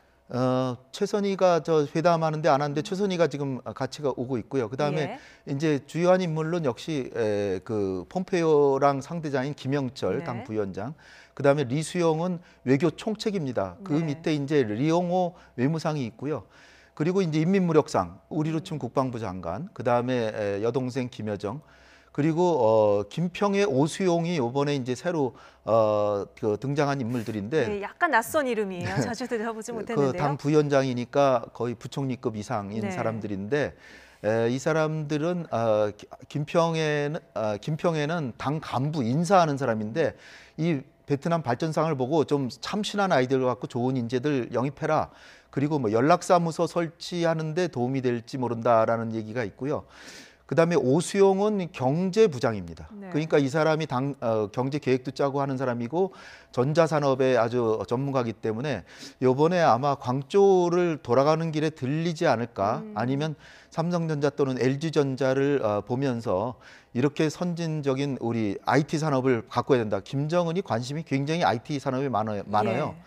뭐 북한이 해커만 많은 게 아니라 IT 산업 인재들도 많기 때문에 어떻게 보면 사실 그 개성공단 하면은 중소기업들이잖아요. 근데 북한이 진짜 바라는 건 대기업과의 협력을 네. 바라고 전자산업을 발달시키려고 하고 스마트 시티 만들고 스마트 농업하고 뭐 이런 굉장히 어떻게 보면 단번도약이라 그래서 굉장히 빠른 속도로 발전하려고 그러기 때문에 오수영 경제부장을 이번에 대동한 것 같습니다. 사실 이번 회담이 뭐 한반도의 변화뿐만 아니라 사실 북한 경제의 변화를 지켜볼 수 있는 어떤 시금석 같은 그런 순간이 되겠군요. 그렇죠. 북한의 경제 모델 베스토니아 모델을 많이 얘기하는데 베스토니아는 베트남에다 에스토니아를 얘기하는데 에스토니아 발트 3국 중에 하나인데요. 이거 소련으로부터 본래 독립국이었다가 소련에 합병당했다 다시 독립했는데 90년대 초에 독립해가지고 지금 국민 소득이 거의 6배가 되는데 IT 산업으로 완전히 앞서 나가고 있습니다. 그래서 김정은 위원장도 에스토니아의 IT 산업과 베트남의 이 무역을 중심으로 한 경제 발전 이걸 섞어서 개발하는 그런 걸 하려고 하는데 그러나 이제 한계가 있죠. 김정은 위원장은 아무래도 독재 체제인데 IT 산업은 개혁 개방이 안 되면 안 됩니다. 그래서 김정은 위원장이 조금 권력을 내려놓으면 이게 되는데 그건 이제 김정은 위원장이 고민해 보겠죠. 이번에 리설주 여사가 함께 열차를 타지 않아서 퍼스트레이디 외교가 무산된 데 대해서 아쉬워하는 시각이 있습니다. 이 퍼스트레이디 외교를 하고 안 하고는 어떤 의미를 가지고 있나요? 아무래도 분위기가 훨씬 더 부드러워지고 만찬 같은 거 그리고 친목도가 이제 우리도 그냥 그 남성이면 남성, 여성끼리만 아는 것보다 부부 동반으로 만나면 훨씬 더 가까워지고 할 얘기도 더 많고 부드러워지잖아요. 근데 제가 볼 땐 이번에도 아직도 빅딜이기 때문에 이 긴장감이 있습니다. 그런 상황에서 영부인들을 같이 간다고 하는 거는 아무래도 친밀도가 조금 더 있어서 다음 정상회담에는 기대할 수 있지 않을까. 아직은 조금 시기 근데 이번에 뭐 김여정은 가니까요. 혹시 이방카가 아빠를 같이 모시고 온다면 새로운 그 여성끼리의 만남, 그 뭐 세컨드 레이디끼리의 만남이 있을지도 모르겠습니다. 네, 한번 지켜보도록 하겠습니다. 지금 뭐 실무 회담 어떤 이야기가 오고 가는지 내용은 알 수가 없고 분위기만 엿보는 수준인데요. 지금까지는 어떻습니까? 4일 이상을 밀도 있게 논의했고요. 비건 대표가 평양에 가서 2박 3일, 스웨덴에서 최선희와 또 2박 3일. 5끼를 같이 먹고 그러니까 어느 때보다도 밀도 있게 대화가 진행되고 있고 각기 대사관을 들려서 본국에 연락하면서 계속 아주 긴밀하게 협의하고 있고 폼페이오 장관도 반나절 먼저 오고 하니까 제가 볼 땐 스몰 딜은 이미 합의돼 있고요. 스몰 딜은 뭐냐면은 영변의 핵시설 폐기 그리고 사찰 그러나 이제 그거는 북한 핵시설의 전체가 아니라 한 70% 됩니다. 그러니까 나머지 30%의 징검다리까지도 이번에 합의문에 넣느냐. 넣으면은 빅딜 쪽으로 가는 거고 못 넣으면은 스몰딜인데 그러나 이제 여기 이제 나머지 시설 중에 이를테면 우라늄 농축 시설도 있고 ICBM도 있고 한데 이것의 일부를 일정 시점에 신고라도 하겠다는 걸 회담에 못 받고 그러니까 이번에 합의문에 못 받고 궁극적인 목표 지점인 한반도의 완전한 비핵화를 다시 한번 확인하고 하면 상당히 빅딜 쪽으로 갈 수 있는데 그렇게 된다고 하면 미국도 지금 제가 볼 땐 개성공단은 아닐지라도 금강산 관광은 거의 좀 되는 분위기고 우리 문재인 대통령도 직접 언급하셨고 그다음에 의외로 철도 연결이 될 수가 있습니다. 공공사업이기 때문에 안보리에서 제재를 풀어주기도 매우 쉽습니다. 이건 북한 그 정권의 주머니에 바로 돈이 들어가는 게 아니라 그냥 공공사업을 하는 거기 때문에 그러니까 기관 산업 인프라 구축 폼페이오 장관이 가끔 얘기하잖아요. 인프라 구축이니까 철도 연결 그다음에 만약 플러스 알파를 북한이 내놓는다면 개성공단까지 될 수도 있다. 그다음에 이제 나머지는 연락사무소는 한 7, 8명의 주재관 연락관이 지금 배치될 것 같고요. 북한과 미국 간의 연락사무소죠. 워싱턴 DC. 워싱턴 DC는 중요성이 좀 덜한 게 뉴욕의 대표부가 이미 있어요. 북한은. 그러니까 평양에 미국인 7명이 주재한다. 여기가 이제 민주주의의 기지가 될 수도 있고 그다음에 사찰단의 기지가 될 수도 있기 때문에 미국한테도 이점이 있습니다. 거기다 종전선언을 이제 오늘 또 청와대에서 지금 작년까지만 해도 이제 남북미 중 4자가 종전선언을 해야 된다. 그리고 센토사 섬에서 만약에 싱가포르에서 서명을 한다 그러면 문재인 대통령이 가시려고도 했는데 그 뒤에 이제 분위기가 많이 바뀌어서 문재인 대통령이 평양 가셔가지고 종전선언해도 한미동맹, 주한미군, 유엔사고는 아무 지장이 없다. 이것까지 해가지고 종전선언의 가치가 좀 떨어졌어요. 그래서 우리 정부도 지금 만약에 북미 간의 종전선언 서명한다면 흔쾌히 지지한다. 네. 왜냐하면은 한중 간에는 이미 수교했고 미중도 수교했기 때문에 6.25 전쟁 때 전쟁을 한 당사자 중에서 아직 그런 종전이 안 된 것은 사실상 북미다. 네. 더군다나 우리는 남북 간에 평양에서 그 군사합의서가 체결됐는데 이게 종전선언 넘어서는 거예요. 네. 그러니까 남북 간에는 굳이 할 필요가 없기 때문에 이것이 평화의 지름길이고 비핵화에 도움이 된다면 북미 간에 서명하는 거 우리 흔쾌히 지지한다. 네. 이렇게 오늘 청와대에서 얘기하고 나왔죠. 네, 그렇지만 뭐 종전선언은 입구 역할이다. 결국에는 남북 미중이 평화협정을 맺어야 한다는 건데 네. 종전선언과 평화협정은 그 의미가 어떻게 다른 건가요? 종전선언은 선언이고요. 그러니까 상징적인 의미. 네. 그러나 이제 마음이 좀 편해지곤 하겠지만 그리고 이게 주한미군과 한미동맹 유엔사의 존폐와 관련이 있었다면 굉장히 중요한데 네. 관련이 없다니까. 예. 그러니까 의미가 축소되고 그 대신에 사실 종전선언을 안 해더라도 평화협정 체결을 위한 남북미중 4자 협정을 위한 회담을 시작한다. 이렇게 선언해도 되고 네. 종전선언이라고 안 하고 그냥 평화선언이라고 이름을 붙이더라도 이번에 제가 볼 땐 될 가능성이 크다. 네, 이렇게 봅니다. 네, 마지막으로 트럼프 대통령의 발언을 좀 짚어보죠. 오늘 북핵 협상을 서두르지 않겠다 이런 이야기를 했는데요. 어떻게 받아들여야 할까요? 트럼프 대통령은 지금 겨냥하는 게 지금 미국에서 사면초가기 때문에 보수 언론, 그다음에 의회, 특히 민주당 그리고 공화당에서도 아주 보수적인 사람들은 이게 섣불리 지금 또 괜히 그 선물만 주고 마는 거 아니냐. 네, 협상에서 좀 부정적인 시각들이 부정적인 시각이 많이 나오고 있죠. 많잖아요. 그러니까 너무 큰 기대하지 말라고도 하고요. 그다음에 그렇지만 내가 회담 안 했으면 전쟁이 났을지도 모른다. 그러나 나는 서두르진 않는다. 이 얘기는 뭐냐면 스티브 비건한테 힘을 주고 네. 왜냐하면은 우리 느긋해 뭐 타협 안 돼도 난 걱정 안 해라고 해서 북한이 자꾸 내놓게 만들고 북한을 압박하는 거죠. 그래서 트럼프 대통령이 협상의 달인이라고 그랬는데 작년 6월에는 그렇게 진가를 발휘 못했는데 이번에는 지금 준비 단계에서는 여러 부분을 타겟을 겨냥해서 하나하나 메시지를 주는데 저게 뭐 나는 일정표도 없고 서두르지도 않는다. 네. 이게 뭐 이 협상의 수준을 낮추는 거다. 저는 그렇게 생각하지 않고요. 네. 제가 볼 땐 이번에 어느 정도의 기대에 부응하는 성과는 나올 것이다. 이렇게 봅니다. 네, 알겠습니다. 베트남 하노이에서 한반도의 새 역사, 특히 평화의 역사가 쓰여지기를 기대해 보겠습니다. 홍현익 세종연구소 외교연구실장과는 여기서 인사 나누죠. 오늘 말씀 감사합니다. 네, 감사합니다.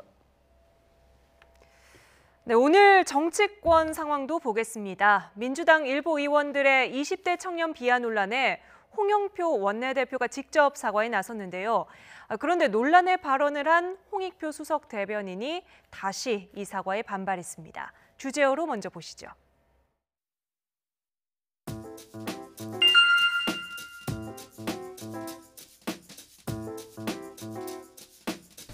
혁명을 이끈 유관 김열사는 16살의 학생이었습니다.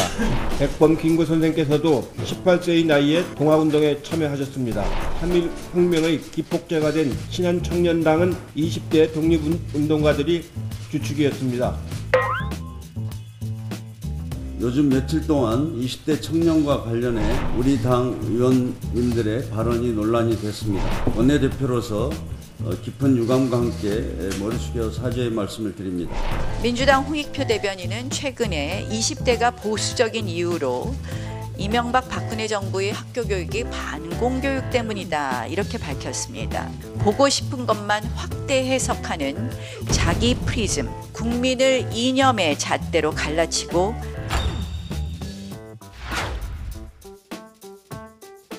이를 엉뚱하게 당시 반공교육 때문에 그런 교육을 받은 젊은 세대 때문에 당 지지율이 적게 나온다 이렇게 얘기하는 것은 명백한 가짜 뉴스고 엉뚱한 정치 공세라고 생각합니다. 발언의 골자는 이렇습니다. 또한 이명박 박근혜 정부의 강경한 대북 정책 기조하에서 당시 교육에도 상당한 영향을 미쳤다는 것입니다. 참고로 말씀드리면 20대 당 지지율은 우리 당도 비교적 낮은 편이지만 다른 당은 차마 말할 수 없을 정도로 형편없는 수준입니다.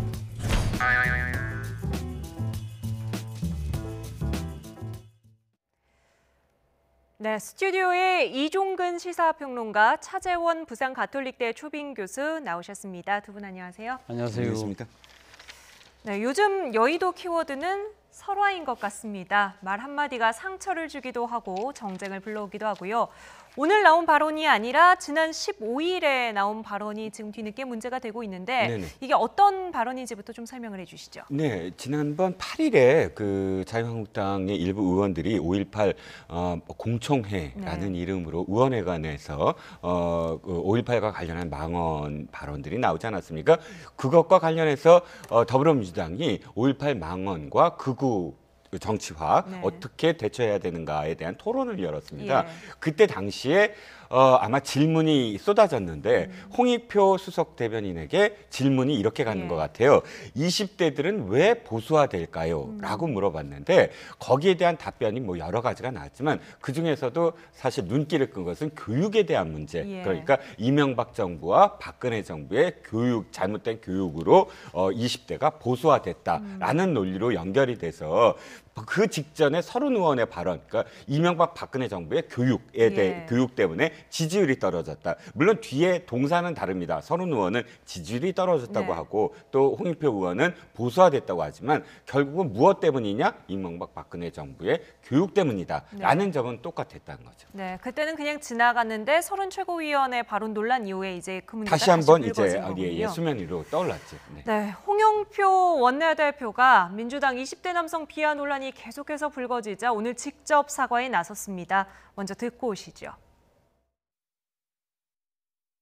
20대 청년과 관련해 우리 당 의원님들의 발언이 논란이 됐습니다. 원내대표로서 깊은 유감과 함께 머리 숙여 사죄의 말씀을 드립니다. 지금 20대는 구조화된 불평등과 미래에 대한 불확실성에 짓눌려 있습니다.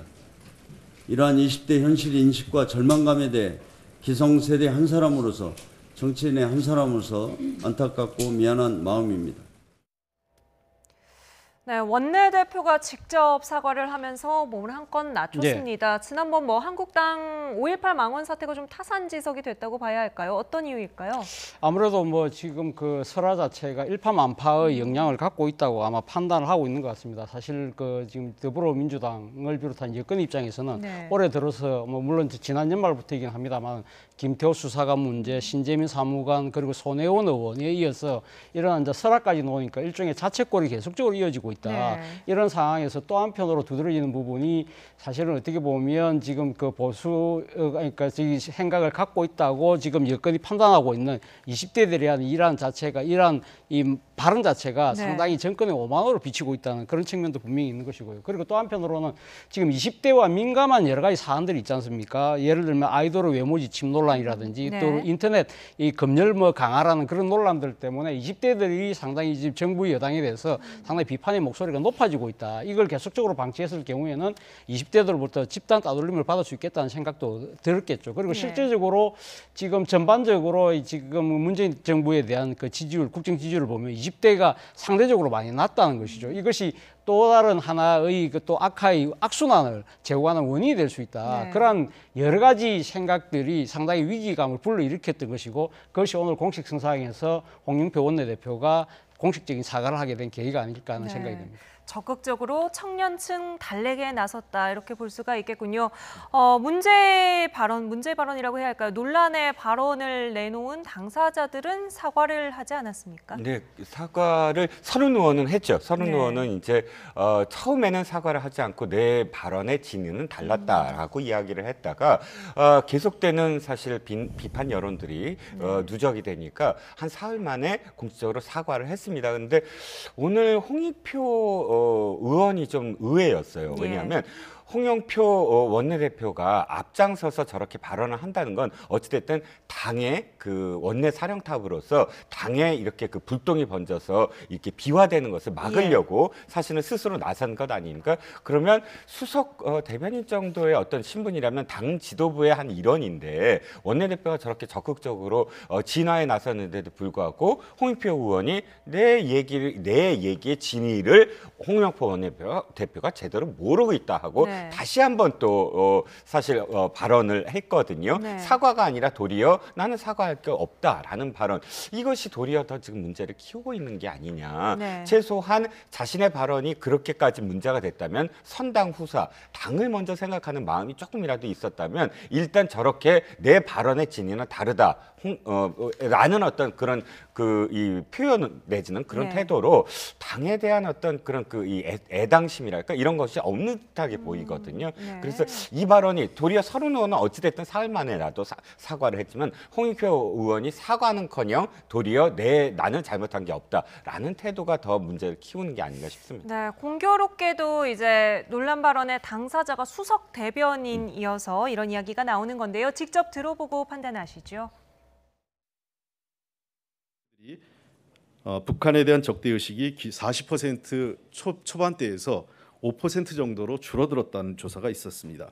이것은 최근에 한반도 화해협력 분위기와 이에 기초한 교육이 상당한 영향을 미쳤던 것으로 보이고, 근데 이를 엉뚱하게 마치 당시 반공교육 때문에 그런 교육을 받은 젊은 세대 때문에 당 지지율이 적게 나온다 이렇게 얘기하는 것은 명백한 가짜 뉴스고 이러한 가짜 뉴스에 기초한 엉뚱한 정치 공세라고 생각합니다.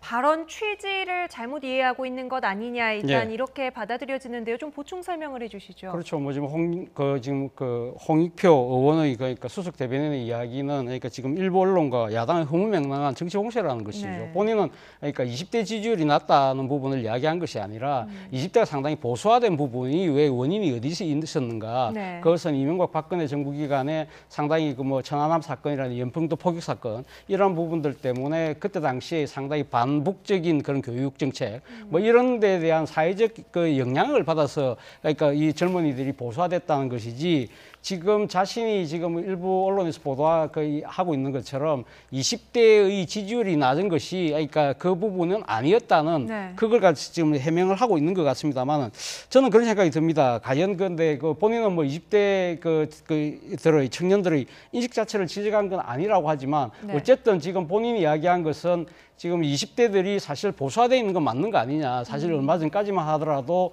상당히 통일에 대해서 상당히 소극적이고 상당히 부정적인 입장을 갖고 있던 건 맞는 건 아니냐. 그것은 결국은 전 정권의 잘못이었다는 식으로 지금 이야기를 하고 있는 것 같은데요.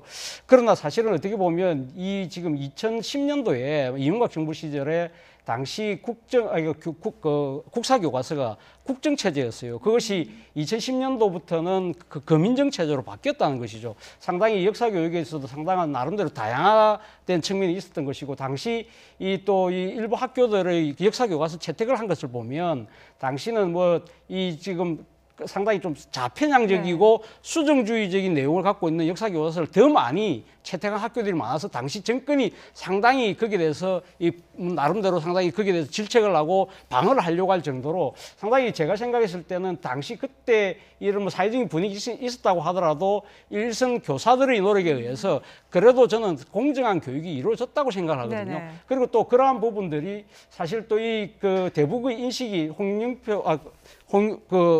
지금 홍익표 의원의 말씀처럼 보수화되어 있다고 한다면 27년도 그러니까 조기 대선, 그러니까 2016년도에 총선, 그리고 또 작년에 이 지방선거까지 3연속으로 사실 지금 현재 여건이 다 승리를 하지 않았습니까? 이때 20대들의 지지율이 상당히 큰 역할을 했다고 한다면 당시 그때 여건이 내세웠던 그 주요 공약 중에 하나가 남북 화해 협력이라는 네. 부분이 있었거든요. 그 부분에 대해서 20대 청년들이 상당히 지지를 표했다. 그런 측면에서 본다고 한다면 홍익표 의원이 그렇게 규정 짓는 것은 너무 지나치게 사안을 단순하게 보고 있는 것이 아닐까라는 생각이 든다는 겁니다. 이종훈 평론가는 네. 홍익표 대변인의 이 분석 어떻게 보십니까?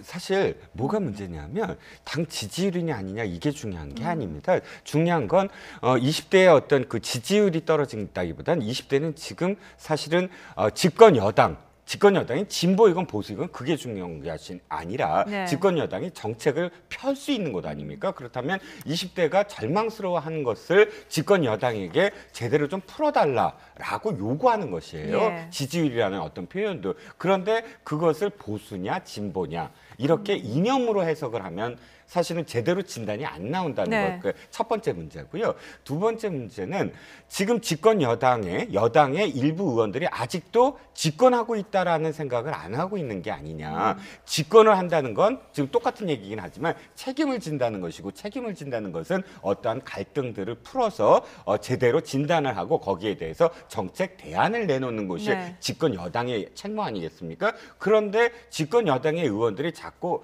어떠한 문제들이 돌아오면 이명박 박근혜 정부의 어떤 문제다. 이것을 그렇게 돌려버리려고 하는데, 다 좋은데 20대의 지금 문제, 20대 남성의 문제든 네. 여성의 문제든 20대가 갖고 있는 이 사실 절망적인 문제, 이 문제들은 첫 번째는 일자리 문제로 연관이 되고 두 번째는 인구 절벽까지도 연관이 됩니다. 그런데 이 문제들을 해결할 생각을 안 하고 그것을 전 정권의 교육 탓으로 돌려버린다면 그 굉장히 사실은 뭐랄까요, 책임 회피일 수도 있고 네. 아직도 야당 근성을 버리지 않는 게 아니냐. 야당으로서 그냥 뭔가 불만만 표시하면 된다. 네. 이게 아니고 사실은 20대에다가 요구하는 건 보수 정권이냐 진보 정권이냐가 아니라, 다시 말씀드리지만 지금 집권하고 있는 여당이 대안을 내달라. 아프다. 라는 어떤 목소리를 이렇게 받아들였다는 점에서 네. 사실 문제가 있다는 것이죠. 계속해서 보수 정권 이야기를 하고 있다는 부분.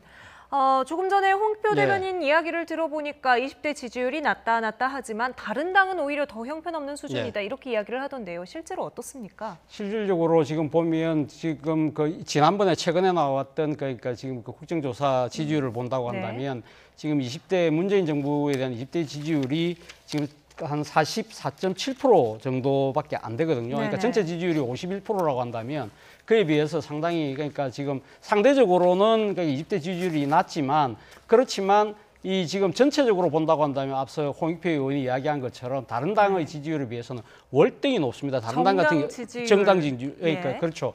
다른 당의 지금 정당 지지율에서 20대들의 지금 지지율 비율이 뭐 홍익표 의원이 이야기한 것처럼 5% 내외 정도밖에 되지 않은 상황이니까요. 그런 측면으로 본다고 한다면 사실 뭐 20대 지지율이 상대적으로 낮다는 것이지 지금 전반적으로 타당에 비해서 아주 낮다고는 이야기는 할 수 없는 것입니다. 근데 제가 생각했을 때는 지금 이 지지율이 지금 얼마 정도 나오느냐는 그런 객관적인 비교보다도 저는 이번에 발언에 깔려 있는, 그러니까 지금 여권의 인식 자체가 저는 상당히 문제가 있다는 부분인데요. 첫 번째는 원인 분석이 잘못되어 있다는 것이죠. 그러니까 지금 20대 지지율이 낮은 것이 뭐 서른 의원의 말처럼 전 정권의 교육의 탓이 아니라 어떻게 보면 그 청년들이 지금 일자리가 없는 최악의 지금 실업률에서 나타나듯이 소위 말해서 밥그릇 문제가 걸려 있다는 것이죠. 그리고 또 하나는 20대들이 이번 그 발언에서 분노하는 것 중에 하나가 어떻게 보면 20대 하면 일종의 반보수, 리버럴 하니까 항상 진보의 편이고 우리 편이다. 그렇기 때문에 주머니 속 공깃돌처럼 니네들은 우리 편인데 어떻게 니네들이 감히 나를 배신할 수 있어. 이러한 부분들에 대한 상당히 좀 나무라는 듯한 태도, 이것이 일종의 꼰대 정신, 꼰대의 모습으로 비칠 수 있다. 그런 부분들이 20대 입장에서는 우리는 어떤 특정 진영의 논리를 쫓아가는 것이 아니라 우리는 나름대로 주체적으로 판단할 수 있는데 왜 우리 보고, 그러니까 정권이 우리의 기대치를 충족시키지 못하고 거기에 대한 잘못보다는 우리의 인식 자체를 먼저 탓하느냐, 여기에 대한 반발이 상당히 깔려 있는 것이 아닐까. 그렇다고 한다면 20대들의 목소리, 20대들의 현실에 대해서 좀 더 귀 기울이고 20대의 현실을 좀 더 들여다보는 그런 데서 문제의 해법을 찾아야 되지 않을까 생각이 듭니다. 네, 그러니까 뭐 타 당과 비교할 것이 아니라 더불어민주당 자체 지지율의 추이를 조금 유심히 봐야 된다는 말씀으로 들리는데요. 동의하시나요? 네, 그렇습니다. 지금 정당 지지율을 갖고 타당보다 높다 낮다라고 이야기하는 것은 대단히 부적절하다. 아까도 말씀드리지만 이 정당에 대한 지지율이 낮아서 다른 정당으로 가는 것이 아니라 이 정당은 집권 여당이기 때문에 그 책임을 해달라라는 그런 의미에서의 지지율을 얘기하는 것이거든요.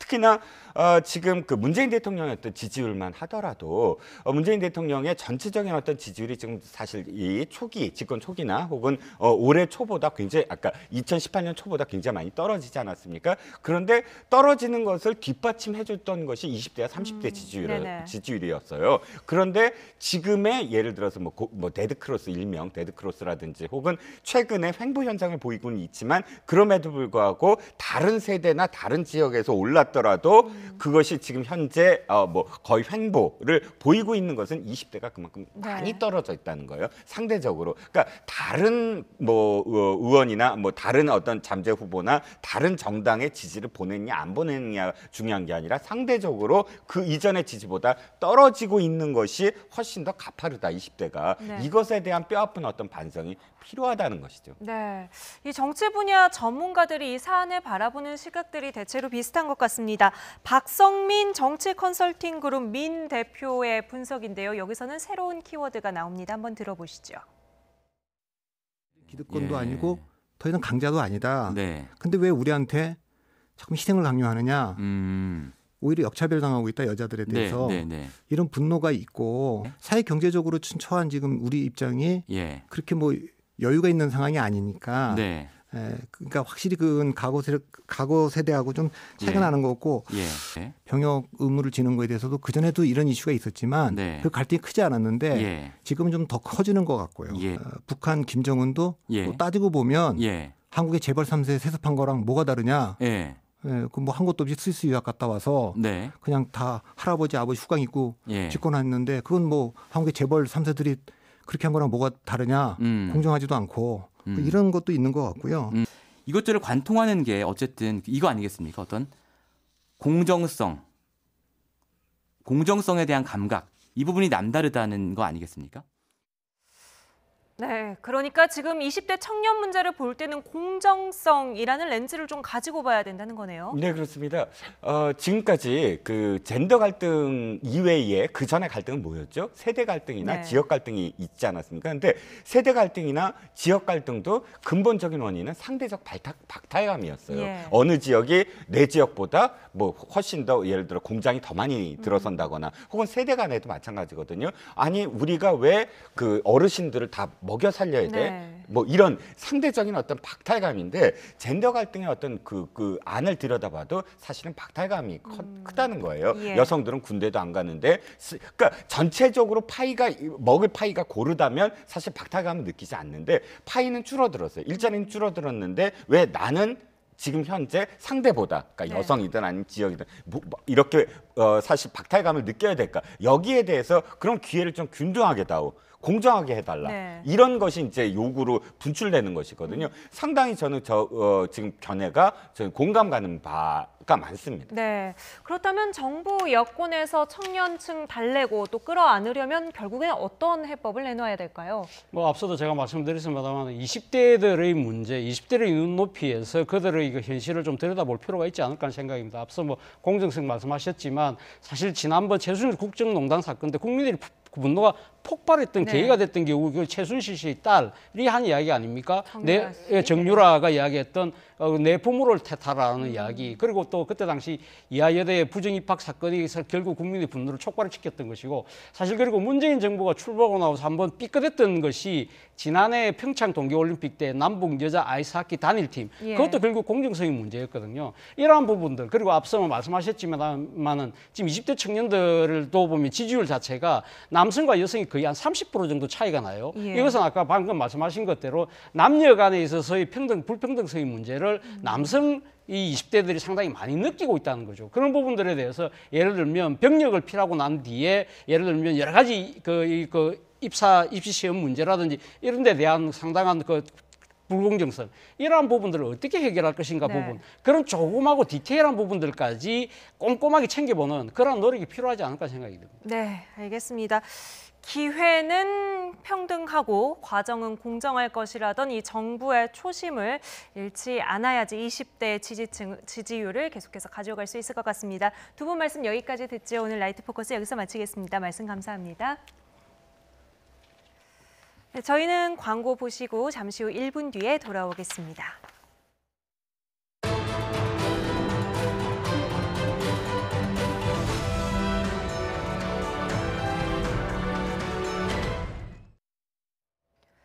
네, 북한 김정은 위원장이 기차로 중국 내륙을 통과해 내일 오전 베트남에 도착할 것으로 보입니다.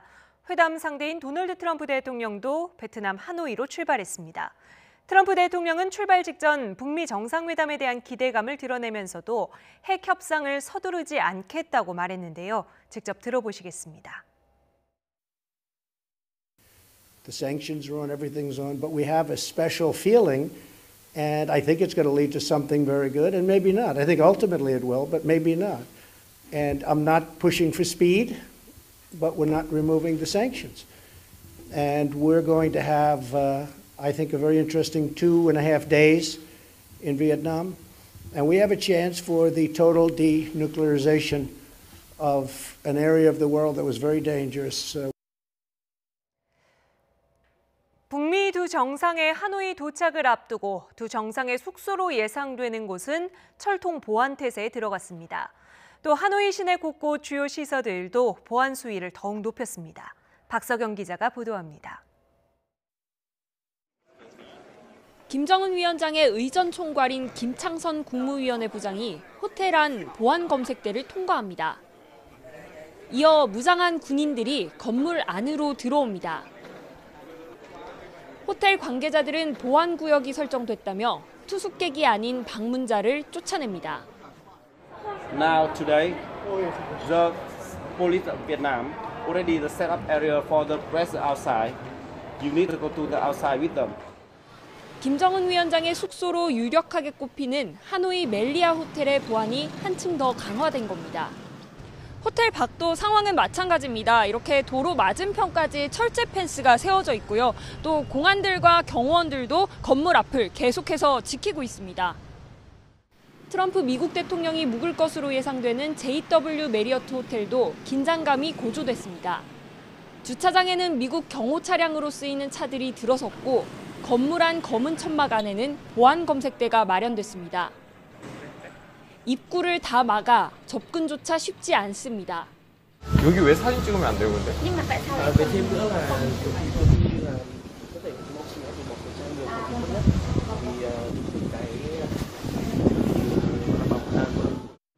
북측 관계자들이 묵고 있는 베트남 정부 게스트하우스 영빈관도 비상태세에 돌입했습니다. 군인들이 일사불란하게 앞마당 주차장과 정원 구석구석의 폭발물 설치 여부를 살펴봤습니다. 정상회담장으로 확실시되는 메트로폴 호텔은 전투경찰이 배치됐고 출입을 엄격하게 통제하고 있습니다. 북미 양측 정상의 입성을 코앞에 두고 하노이 주요 장소들의 보안 수위는 갈수록 엄격해질 것으로 보입니다. YTN 박서경입니다. 이렇게 현지의 긴장감이 높아지고 있지만 그만큼 기대감도 높습니다. 내일 김정은 위원장이 도착할 것으로 예상되는 동당역 인근 주민들은 북한 지도자를 실제로 볼 수 있다며 들뜬 모습인데요. 주민들의 이야기 직접 들어보시죠. Mong muốn được gặp ông Chủ tịch Triều Tiên. Cô sẽ làm gì khi gặp ông ấy? Cô sẽ quay một cái điện thoại để biết xem ông như thế nào. Vui mừng vì là được đón tiếp ông nguyên thủ quốc gia của nước, chủ tịch của. Chắn là nếu mà giao thông mà có bị cấm một vài con đường thì nó cũng ảnh hưởng đôi chút, nhưng mà tôi nghĩ là thành phố sẽ có cái sự phân luồng nó hợp lý để cho người dân nó không bị ảnh hưởng nhiều. 베트남 하노이는 지금 전 세계에서 몰려드는 취재진을 맞을 준비도 한창입니다. 취재 등록 인원만 3,000명에 달한다고 하는데 내일 정식으로 문을 여는 국제 미디어 센터의 모습을 김태민 기자가 전해왔습니다. 정상회담을 이틀 앞둔 하노이 곳곳은 정비 작업이 한창입니다. 북미 정상회담 개최를 알리는 대형 현수막은 베트남 시민들의 필수 촬영 코스가 됐습니다. 각국의 언론인들도 속속 모여 북미 회담 결과를 전망했습니다. I think it will be really important what's happened not only between Donald Trump and Kim Jong-un, and especially we hope the North Korea economy will do the same like Vietnam. 역사적인 행사를 전 세계로 전달할 국제 미디어 센터도 막바지 준비가 한창입니다. 정식 등록한 취재진만 3,000명에 달하는 만큼 삼엄한 보안과 경비가 이루어지고 있습니다. 정식 개소를 앞두고 외신들은 벌써 자리를 잡고 준비 작업에 여념이 없는 모습입니다. 베트남 언론 역시 이번 북미 회담을 개최한 자부심과 앞으로의 기대를 감추지 않았습니다. So when I first heard that the event is going to be held in Vietnam, to be honest, I was very impressed and I was feeling a lot more confident because we reached a level where two countries trusted us enough. 이런 가운데 정상회담장으로 확실시되는 메트로폴 호텔 앞에선 북한 취재진으로 추정되는 인물이 포착되기도 했습니다. 북한 기자예요? 말씀 한번 해주세요. 전 세계가 주목하는 행사를 유치한 베트남은 분주하지만 들뜬 분위기 속에 만반의 준비를 갖추고 있습니다. 베트남 하노이에서 YTN 김태민입니다. 2차 북미 정상회담이 하루 앞으로 다가오는 내일 북미 회담 관련 소식 외에도 눈여겨볼 만한 뉴스 짚어봅니다. 내일 브리핑입니다. 3.1절 특별 사면 심사 결과가 내일 발표됩니다. 앞서 법무부 사면심사위원회는 광우병과 세월호 관련 집회, 그리고 제주 강정마을 해군기지와 사드 배치 반대 집회 등으로 처벌받은 사람 등이 포함된 사면, 복권 대상자 4,300여 명을 확정한 것으로 전해졌습니다. 반면 한명숙 전 국무총리와 이석기 전 의원 등 정치인과 뇌물과 횡령 등 부패 범죄 사범은 제외된 것으로 알려졌습니다. 정부가 3.1운동 100주년을 맞아 유관순 열사에게 별도의 훈장을 추서할 계획입니다. 정부 관계자에 따르면 내일 오전 국무회의에 유 열사에게 훈장을 추서하는 안건이 상정됩니다. 앞서 유 열사는 지난 1962년 독립운동에 이바지한 공적을 인정받아 건국훈장 독립장을 추서받았습니다. 하지만 유 열사의 서훈 등급이 3등급으로 공적과 상징성에 걸맞지 않다는 지적에 따라 이번에 1등급 또는 2등급을 추서할 것으로 알려졌습니다. 사법행정권 남용 의혹으로 구속된 양승태 전 대법원장이 불구속 재판의 필요성을 검토하는 보석신문에 내일 출석합니다. 앞서 양 전 대법원장 측은 20만 장이 넘는 수사 기록을 구치소 안에서만 검토하는 건 무리라며 불구속 재판은 민주사회에서 반드시 보장해야 할 사법 원칙이라고 주장했습니다. 하지만 검찰은 법원이 양 전 대법원장에 대한 구속영장을 발부한 이후 특별히 변경된 사정이 없다며 석방 이유가 없다는 입장입니다. 재판부는 양측 의견을 토대로 석방 여부를 검토하고 조만간 정식 재판 절차를 시작할 방침입니다. 지금까지 내일 브리핑이었습니다.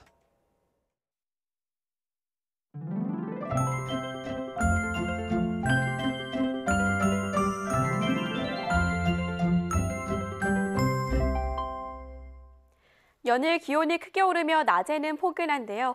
내일도 서울 낮 기온이 10도까지 오르는 등 3월 중하순의 봄 날씨를 보이겠습니다. 다만 기온이 크게 오르는 만큼 일교차가 크게 벌어집니다. 옷차림과 건강관리에 유의하시기 바랍니다. 포근한 날씨 속에 연일 미세먼지가 말썽입니다. 내일도 대기 정체의 영향으로 전국 대부분 지역의 미세먼지 농도가 나쁨 수준 보이겠습니다. 출근길 황사용 마스크 착용하시기 바랍니다. 내일 아침 기온은 오늘과 비슷하거나 조금 낮겠습니다. 서울 아침 기온 영하 1도, 광주 영하 1도, 부산은 7도로 예상되고요. 내일 낮 기온은 오늘과 비슷하거나 조금 더 높겠습니다. 서울 낮 기온 10도, 강릉 11도, 광주 14도, 부산은 15도로 예상됩니다. 이번 주 내내 서울 낮 기온이 10도를 웃돌며 포근하겠고요. 목요일은 충청 이남 지방에, 주말 동안 남부 지방에 비가 내릴 전망입니다. 북미 정상회담이 열리는 27일, 베트남 하노이는 구름 많은 가운데 한때 소나기가 지나겠습니다. 아침 기온은 20도, 낮 기온은 27도로 우리나라의 7월 여름 기온과 비슷하겠습니다. 지금까지 날씨 정보였습니다. 민족 상잔과 반목의 긴 세월에 마침표를 찍고 평화의 새 장을 펼치는 한 주가 되기를 바랍니다. 북미 정상이 만나는 베트남 현지 소식은 내일부터 이어지는 YTN 뉴스 특보에서 가장 빠르게 전해드리겠습니다.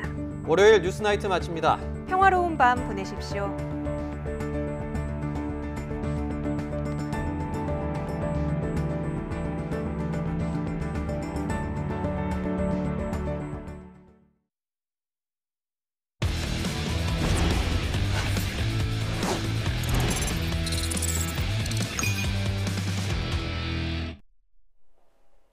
스포츠 뉴스입니다. 스켈레톤의 윤성빈이 월드컵 8차 대회에서 금메달을 따내며 올 시즌 월드컵 시리즈에서 모두 시상대에 올랐습니다.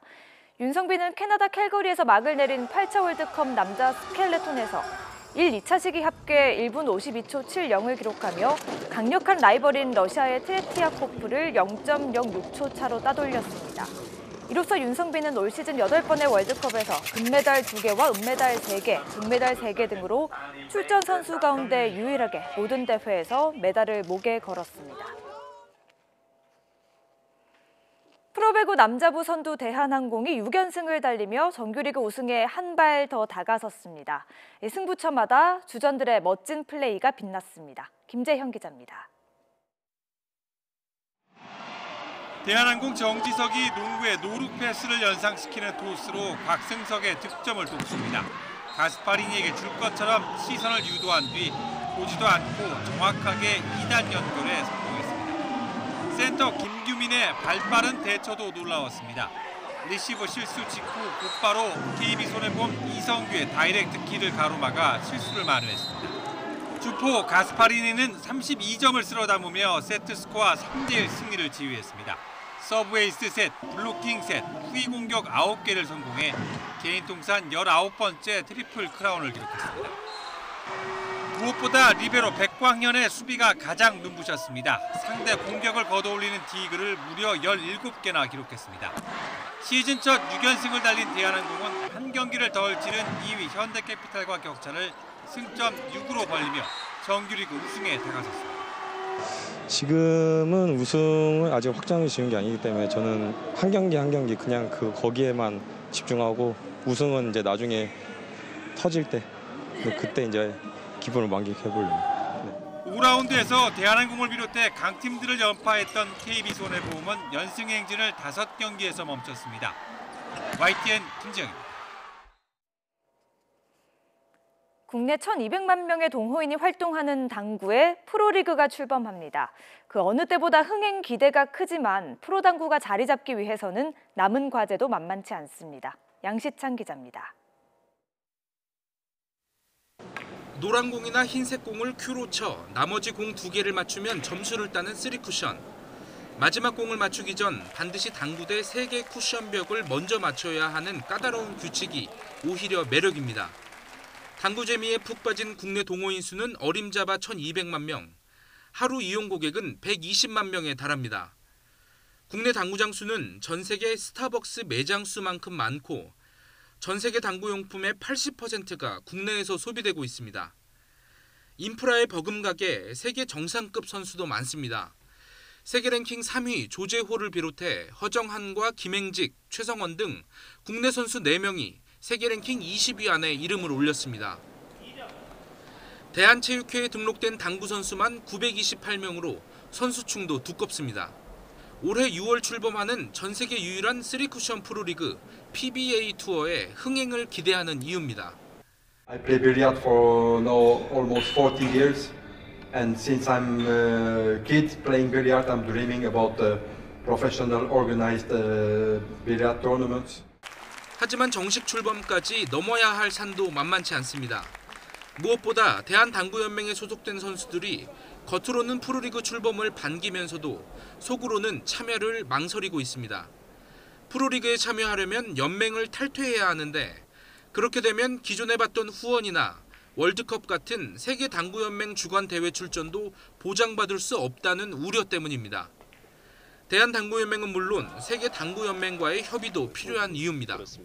하겠다 안 하겠다 이게 약간 반반인 것 같아요. 이제 연맹하고 UMB하고 이벤트 시합이라든지 시합들이 많잖아요. 그런 시합을 포기를 해야 되는 거거든요. 프로당구 추진위는 대한당구연맹과 협의를 통해 프로리그 추진을 원만하게 진행하겠다는 입장입니다.